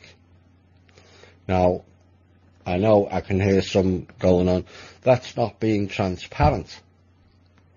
And that's a fair comment, but my reply would be you're not grasping of how things work at the top end of this game. We are at the top end, whether people like that or not. It's a fact. And too few really grasp of how things operate at the top end of the system. Most people are dealing with politician levels. They're so far down, it's beyond a joke. Files and documents from that end of the system are in very short supply to the general public. Unless you were on the internet in the 90s and up to around 2002, 2004, there was loads of documents put out. And then they started clamping down. Now, I've been shown numbers of documents, some I requested, and some to show certain proof of certain things that have been said, or evidence of certain assets or certain other aspects of it. Why have I been shown? Because I am the conduit between the public and the Man of World Holding Trust and Kim. And the question is not whether you trust Kim, but do you trust me? A few things that has cropped up by speaking to various people is, why is Kim in that position to begin with, and why is she on her own? And the answer is because she has 25 years at the very top end of banking and is familiar with all the formats of it, be it currencies, stocks, you name it. Now, the trust has been run against we the people for thousands and thousands of years. And what must be made clear is, one, there is very few people familiar with that system. Two, even fewer people with the banking experience to know about it. And three, even less who wish to turn the tables on the elites and hand the funds back to the people. People need to think about that before you start asking leading or pointing questions. Kim literally puts her neck on the line to go up against the whole system of control. Very few outside of the system have seen the real control system. It's not on the internet, I'll tell you that for nothing. I was shown it and it is staggering. So she puts her life on total hold and her neck on the line to help humanity and all the people. And all people can come up with is digging and looking for faults. Is that how it's supposed to work? And you wonder why there's so few people who will put their neck on the line and do anything for humanity. You wonder why so many people fall by the wayside. You wonder why things take so long. But not only are they attacked by the elites, but the very people she and the team is trying to help. She's linked with this group and that group or some family. Really, that's poor and narrow thinking. Of course she was linked with different elements. She was in the system. She told you that on the show. And stepped out of it. Do any of you have any idea how difficult that is? Do you really think someone else at the alternative media or the general public could have worked this plan out? The answer is a big fat no. Because none of us were anywhere near or close to knowing the true system. None of us. Including me.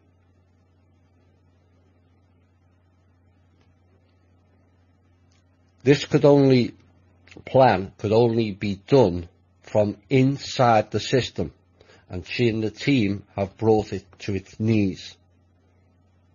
But instead of being thankful, no, we have people who prefer to pick holes in everything. And no one's saying questions shouldn't be asked. But most questions are not looking for more clarity, but to dig holes in it, look for faults in it. I know that will upset some people who have been quietly digging into things, linking her to all and sundry, whether it's Mana Crypto or some royal dynasty group, this family and that family, all of which is designed to prove her wrong. What I'm not seeing is people searching and digging for proof that it's right. It's funny that, isn't it? Well, actually, it's not.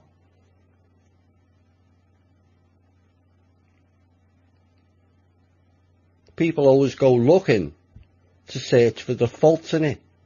Why don't you go looking for the proof in it? Because it's all around. The intel gets validated virtually every week now. And as pointed out, we do answer all the questions posed. And the only show, to my knowledge, that is accountable for all things that are stated within the show. But do I question the motives behind some of those posing the more leading questions? Yes. People have known about the trust in Kim for well over a year now to do sufficient due diligence. And yet, only now when things are actually happening, they start looking into things. Do people not find that's a massive coincidence? But I do.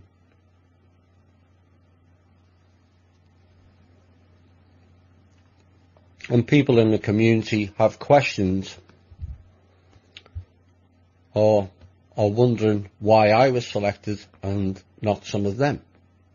And that has come up more than a few times recently. Again, it's a negative look on things and not a positive. My question is, why not? Over time, I've proven to be many things. Do I have a dodgy background? Rogue connections? Service to self? Unbalanced ego?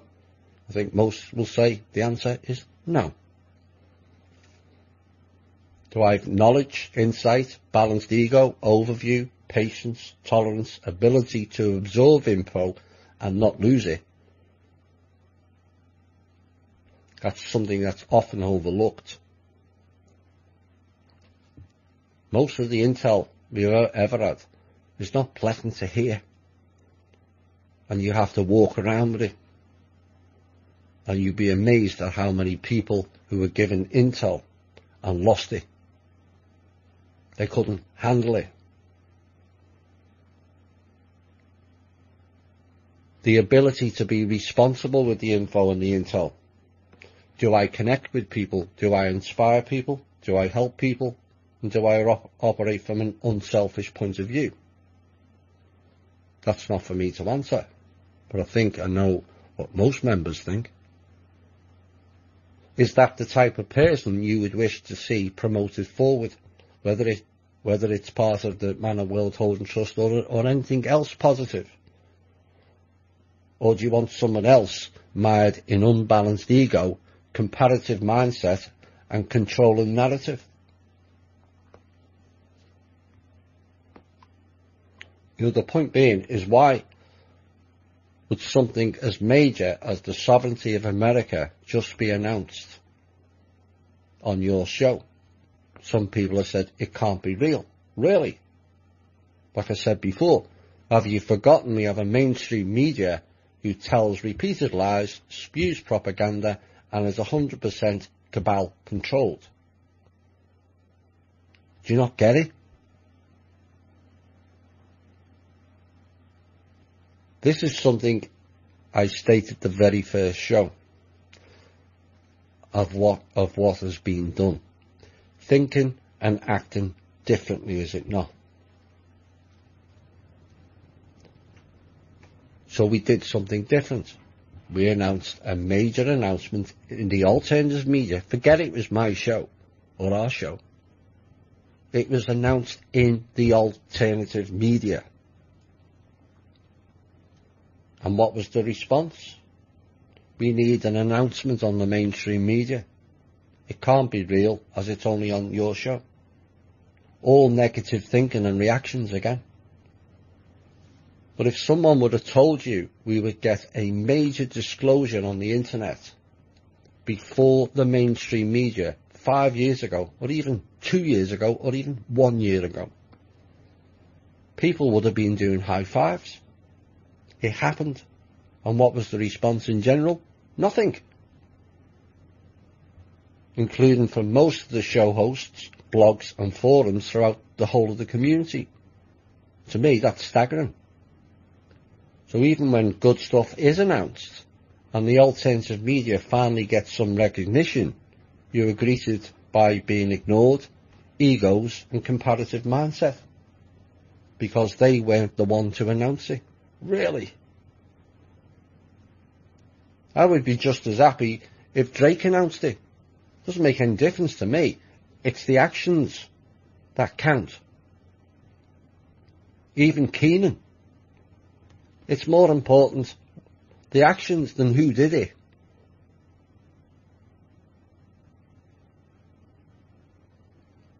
And yet, completely ignored, and still people ask, Why are things taking so long? And why the parent Cassandra said, even the few people among you who speak the truth are ignored and discounted. Quote, unquote. For those of you who ask why Kim is in her position, and subsequently myself, as to why we are in those positions, did you step up sufficiently to be in them positions? Did you have the guts to take the cabal on right in the face? Not just from a computer or a mobile screen, but literally face to face. Do you have the mental fortitude to keep going when it's all so easy to quit due to the abuse, threats, death threats, which we've had again this week, doubts and miscreants, not only in the cabal, but our own alternative community? Well, would you? If you don't, that's fine, as each has their role, but the least of which is supporting those who do have the mental fortitude to take them on face to face. And if you do have those qualities, I ask, where were you when we were few? Too many want to be important, be seen as important, and not do important things. That is ego. Unbalanced ego. We don't see ourselves, neither Kim nor I or the team, as important. But we are doing important things. So the question to the individual is, which role do you wish to play? Your answer tells you much about yourself than anyone else can.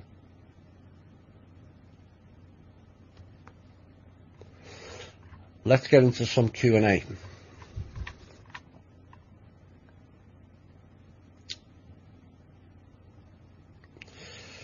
I'm sure I've answered this question before or something similar. My country, Holland, is dependent part of Europe, as are all the European countries. When are they being made sovereign? Would that only be possible when these countries are independent, with the whole alphabet exit? That would be too much of a change. I would not see that happening within years to come. Is there a solution that is acceptable for the peoples of all those countries and for the ones in power? Holland has issues with its part of the old structure. Like Britain, it's part of the Six Kings, the Vikings, old power dynasties, along with Spain and Portugal, France as well. And much is being done in a lot of countries. I don't want to single out individual ones, but all I will say is that much has been done in most countries. And there's house cleaning in all countries. It has to. Can't just carry on the way we are, throw all the trust funds out, because these clowns will just steal it. So house cleaning is going on in every country. Does that take time? Yes, it does. Do we like waiting? No, we don't. But I would sooner the trust release the funds next year and everywhere be safe than release them tomorrow and run the risk of them being put back in control by looting all the money. So there's an awful lot going on, largely behind the scenes, although a lot more news is now breaking through on certain things if you are able to put two and two together. Sometimes I'm able to break things down and give people an understanding of what's going on, and sometimes I can't because it's operational. And I know that's probably not pleased all people, but some of us have responsibilities, and Holland, like Britain, has a very dark past, and there's still some remnants of that dark past in the midst, and they will be addressed.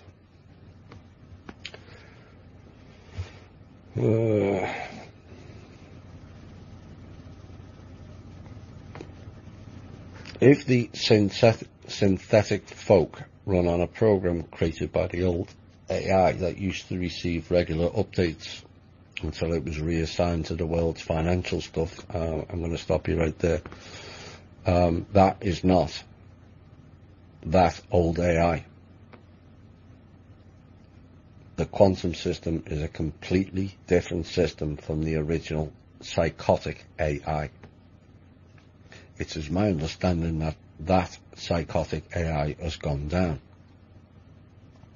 and has been for a couple of years now. So, would it be possible to send out a new update to bring them to us onto our side? Well, if they're programmed to be a certain way, that's always possible. Whether it will be done is another matter. I don't think free will would be an issue. Well, maybe you might see it that way, but they might not. They might be happy in that illusion. And this is where it becomes muddy with the free will. We in the alternative community are in a minority, and yet we want all kinds of disclosure, be it ET disclosure, the truth about religion, and this change and that change. And then you've got a majority who are oblivious to any of it. But we think it's the right way to go. And it is the right way to go. But we still are a minority compared to most in the Western world anyway. And so, could that not be seen from a higher overview point of view as imposing on their free will? It gets all very, very muddy. Now, if the synthetics is correct, as all the evidence points so, then eventually they will phase out. And the illusion will go away. If they're not synthetic, then we have a lot of clearing up to do, because those people are going to lose it when the truth comes out.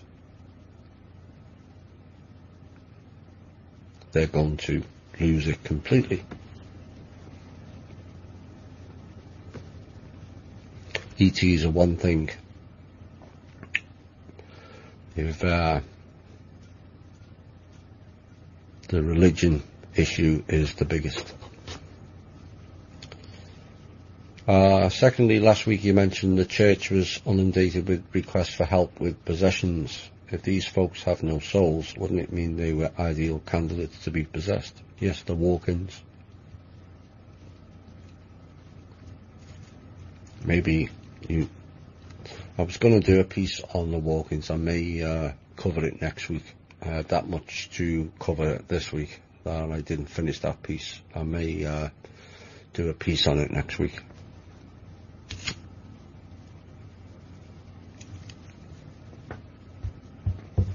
Does doing shadow work also clear up genetic programming, tendencies, habits and things we like and don't like? If shadow work does not clear genetic deficiencies, how? Yes, it will help.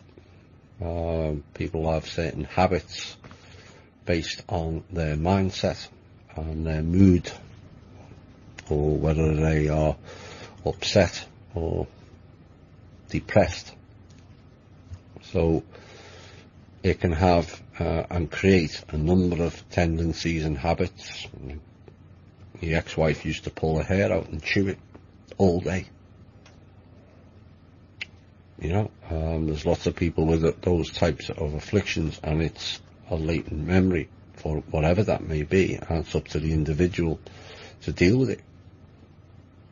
But shadow sides should be able to clear, or your shadow work should be able to clear most if you go to the depths of it.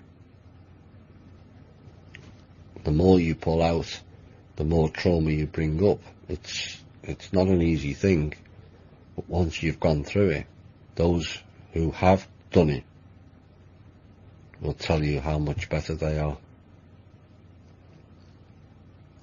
Worries kind of become meaningless, and it used to be the be-all and end-all. Something better will change, rather, oh my God, my life is over. It changes everything. And that's why we kept pushing about it and started that the project for the members to do the shadow work and deal with their inner sides, because it does keep coming up. It keeps repeating the same things that annoys other people. It keeps cropping up over and over again because you haven't addressed it. Some people will say, oh, such and such is always angry, always shouting. They haven't done the shadow work, have they?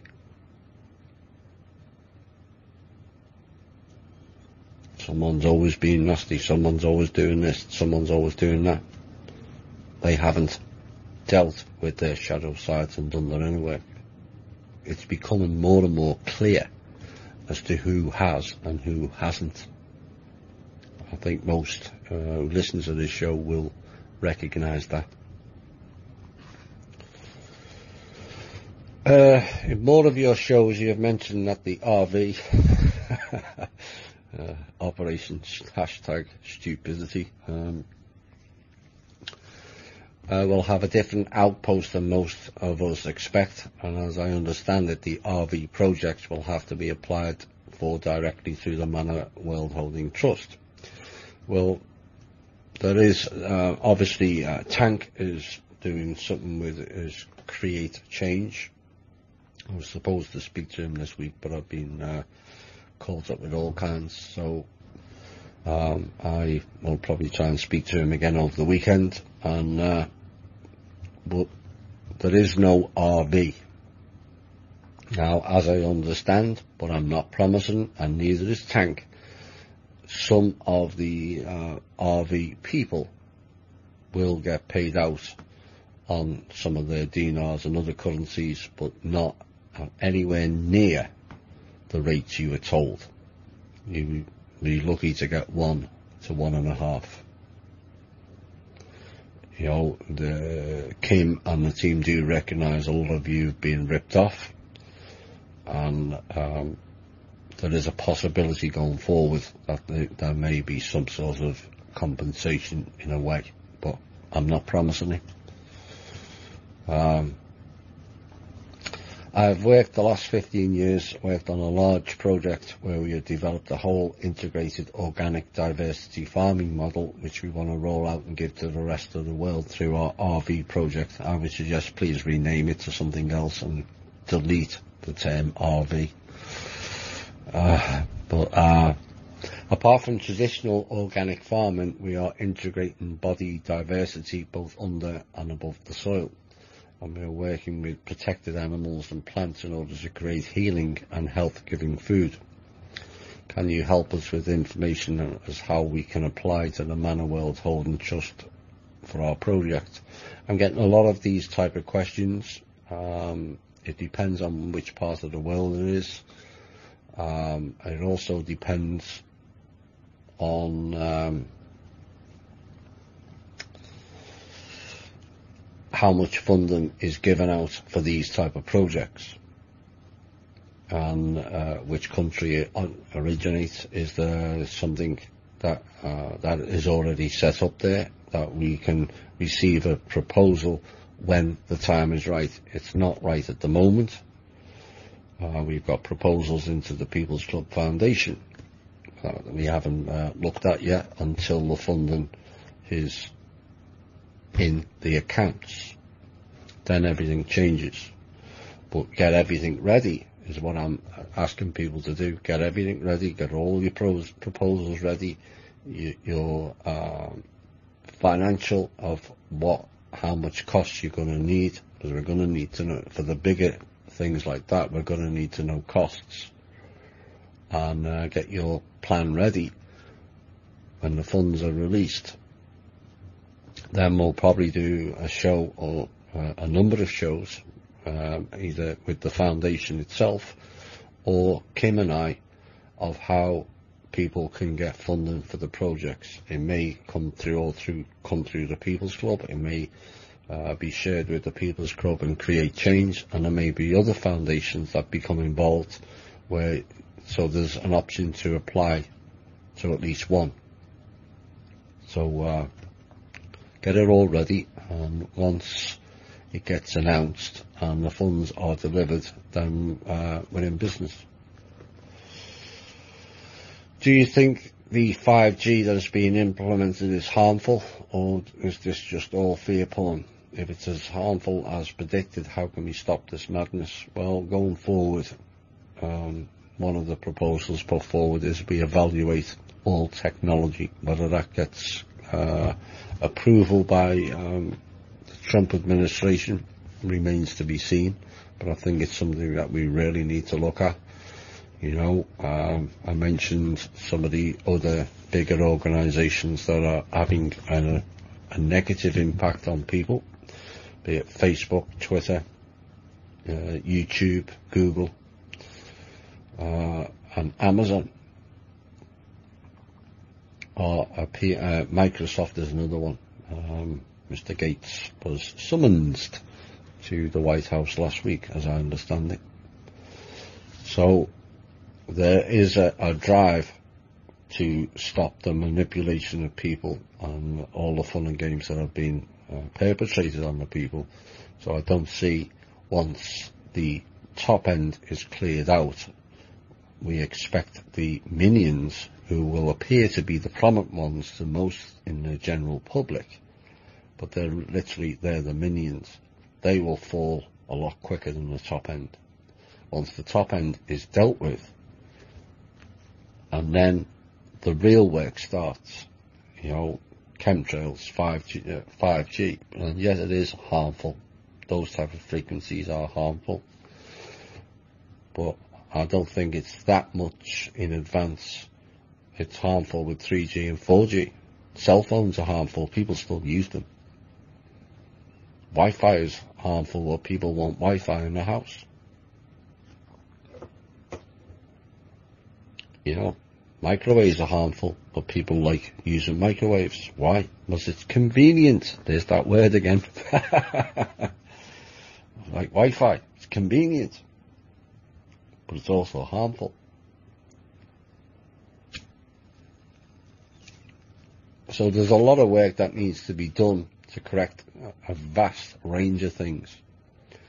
And I know people want it all started yesterday, myself included, to a point. But the primary concern at the moment is dealing with the top end elements and collapsing their whole structure.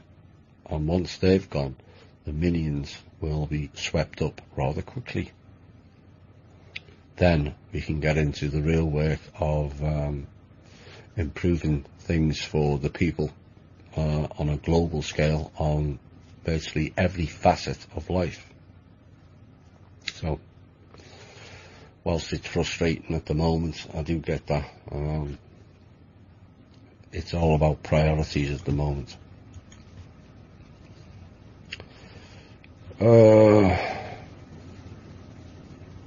Queue or not to queue? That is the question. Yes, indeed. I think I've covered that enough tonight.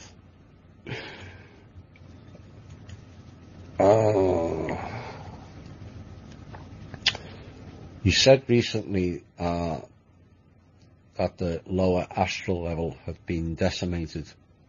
However, here in New York, I'm seeing demons everywhere. Well, New York's not the astral level. So, two different time and space. But This person seeing demons around us and in people and animals of all kinds. Did someone open a portal here or something? Or were they just decimated in certain areas around the globe, and how long till they're all removed? New York is a bit of a den of iniquity, and there's lots of not only not nice entities, also not nice people. And I don't want to go too much into it, but they're more prevalent, what you're asking, in the southwest of America than necessarily New York. But these dark magicians can call on them anywhere. But the actual lower astral plane has been decimated. This is why they want World War III, so they can refill it. One of the reasons, anyway. It's my opinion that Melania Trump is a reverso, transgendered, just like Michael Obama. Same probably goes for Barack and Donald as well. I know there are more vital questions getting to the bottom with it, but it'd still be fun to hear your opinion on this.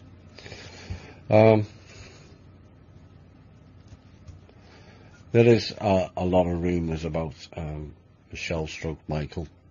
There are certain pictures that do look kind of damaging. I don't think we'll ever really know the truth, or whether it's more distraction. Melania Trump, some pictures can look rather pissy, and some she can look kind of masculine.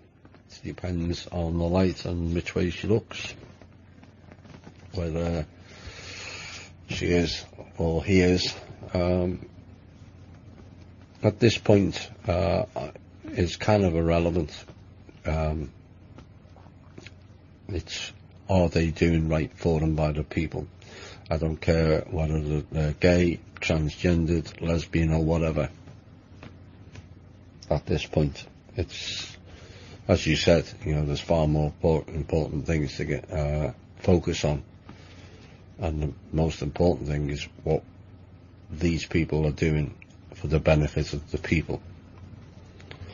Most people know I am not a Trump fan per se, but if he does the right thing, then I'll support him. If he doesn't, then I'll slam him on the show. Simple as that. You know, I'm not swayed by parties or politicians. It's whether the individual is doing the right thing for them by the people is all I'm interested in. Whether that's Trump, George Bush Jr. or Android. If they're doing the right thing, that is all that matters. Take the personality out of it. As long as he's doing the right thing, and most of the recent things have been the right thing, then I'm fine with it. It doesn't matter whether his wife's he, she or whatever.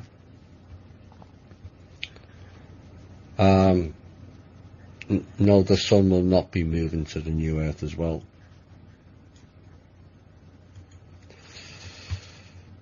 The countries that are expelling the Russian diplomats, are they trying to just piss off the Russians so they start something? No, it's more faction games, as I understand it. We'll have more on that as time moves on.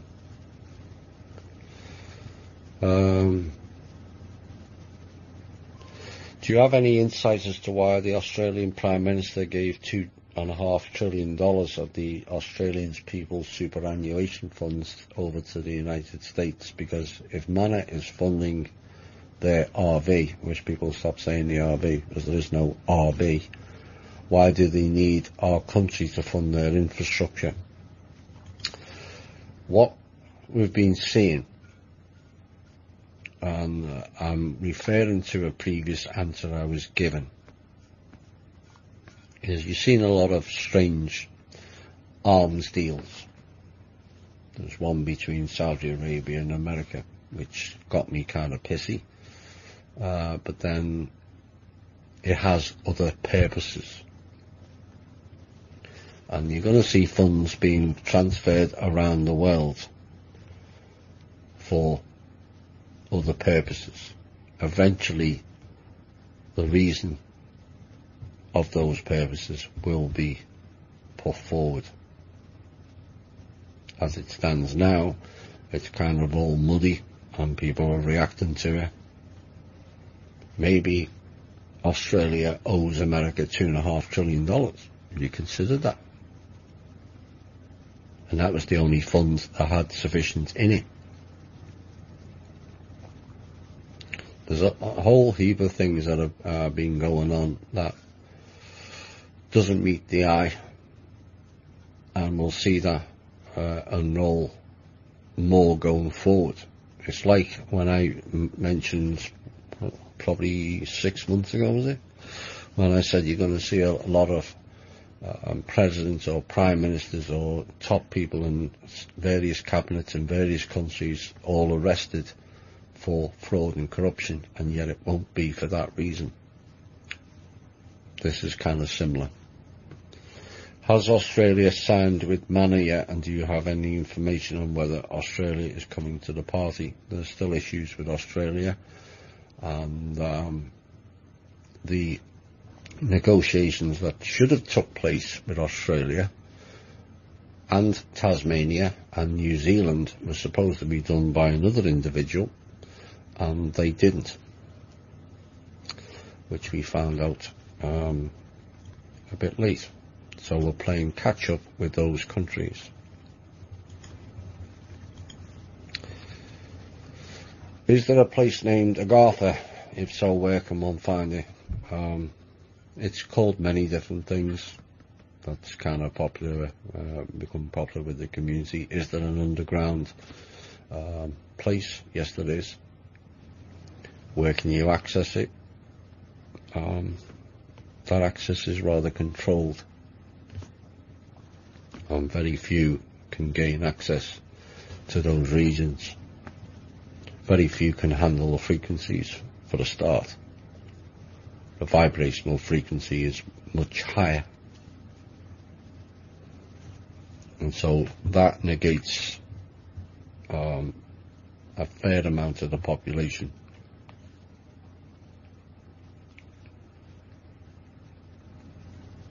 As for access, most of them are gained via volcanoes or mountains. Is it possible to see from one's face what his or her genetic origin is?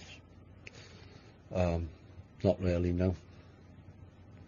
I was looking at if you referring to off-world or on-world. There's been that much mixing that it's become rather muddy. It wasn't as defined as it was in past history. I was looking at one person a couple of weeks ago, and to me they looked Native American, and yeah, they were Asian, as it turns out. So you just can't tell. I hope that that's the way you wanted that question answered. And it says, I hope you understand my question. That's what I took from it. When did the Mormon church acquire the large quantity of gold they had? When they collected enough off the stupid people that gave them the money. They've been collecting huge quantities of gold, and I was told about 18 months ago by the trust that they had the largest holding in America. Why did they have it? Control. Where did they store it? I don't know. And who did they get it from? Well, they've been collecting it from all kinds. And when was it taken off them? I'm not too sure it's been taken off them. I heard an interview today with Douglas Gabriel of American Intelligence Media, and he stated he was Cassandra. Comments, please, Thomas. Really?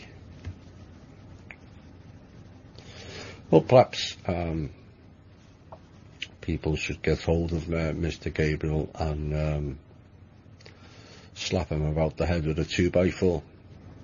Because Mr. Douglas Gabriel thinks we're all piglets. If he wants to play the role, he's got to accept the consequences of it. And this goes back to what I said earlier about people wanting to be important but not do important things. People claiming to be Zeus and Athena and Jesus. I think we've had, between Kim and I, there's about 20 Jesuses have come forward and about 30 odd Marys. The question is, that's fine. So you're the reincarnation of Jesus, or you're the reincarnation of Ed Casey. What are you doing about it? If you're Jesus, are you healing people? Or are you just going around going, I'm Jesus, look at me, I'm important? Because that's pure ego. If you're Zeus, are you throwing lightning bolts at the cabal? If not, it's just ego, isn't it?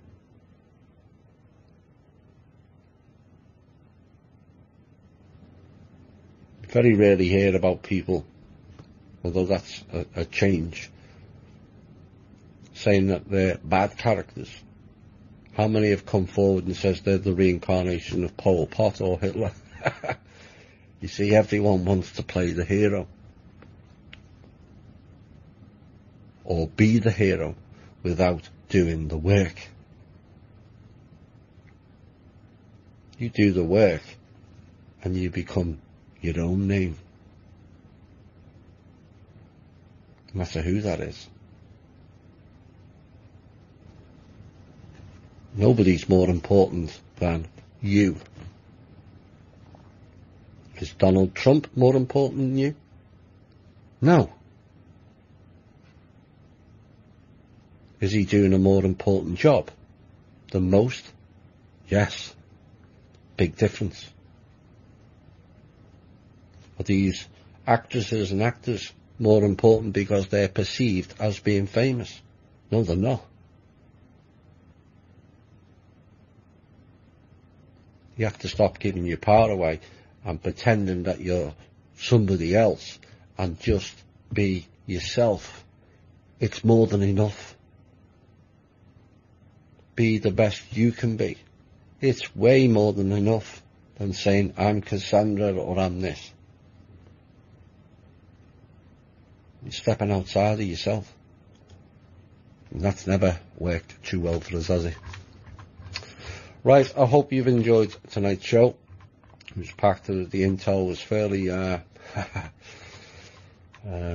booming. A couple of pieces got rid of interest, some connecting dots, a reminder about the NXIVM group that's now coming out.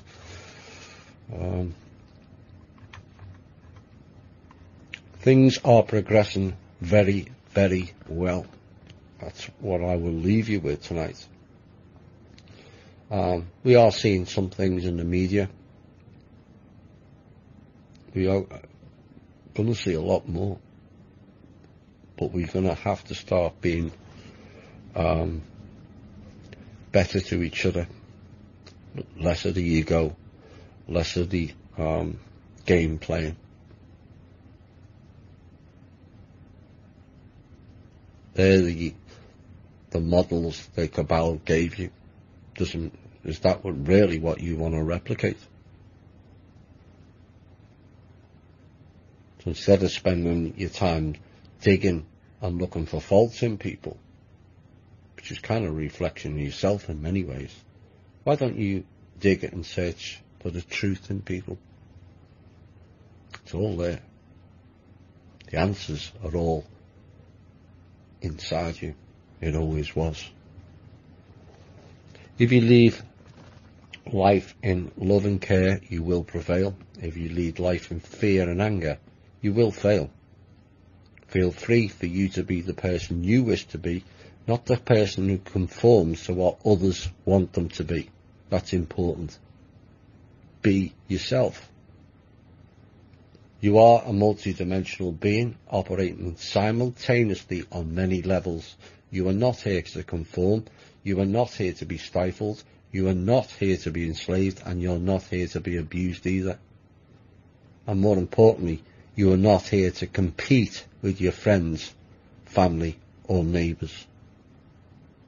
You are here to be the best you can be, and do so as a crown of creation. Now go out with the confidence of who and what you are, and excel in yourself, and in doing so, inspire others.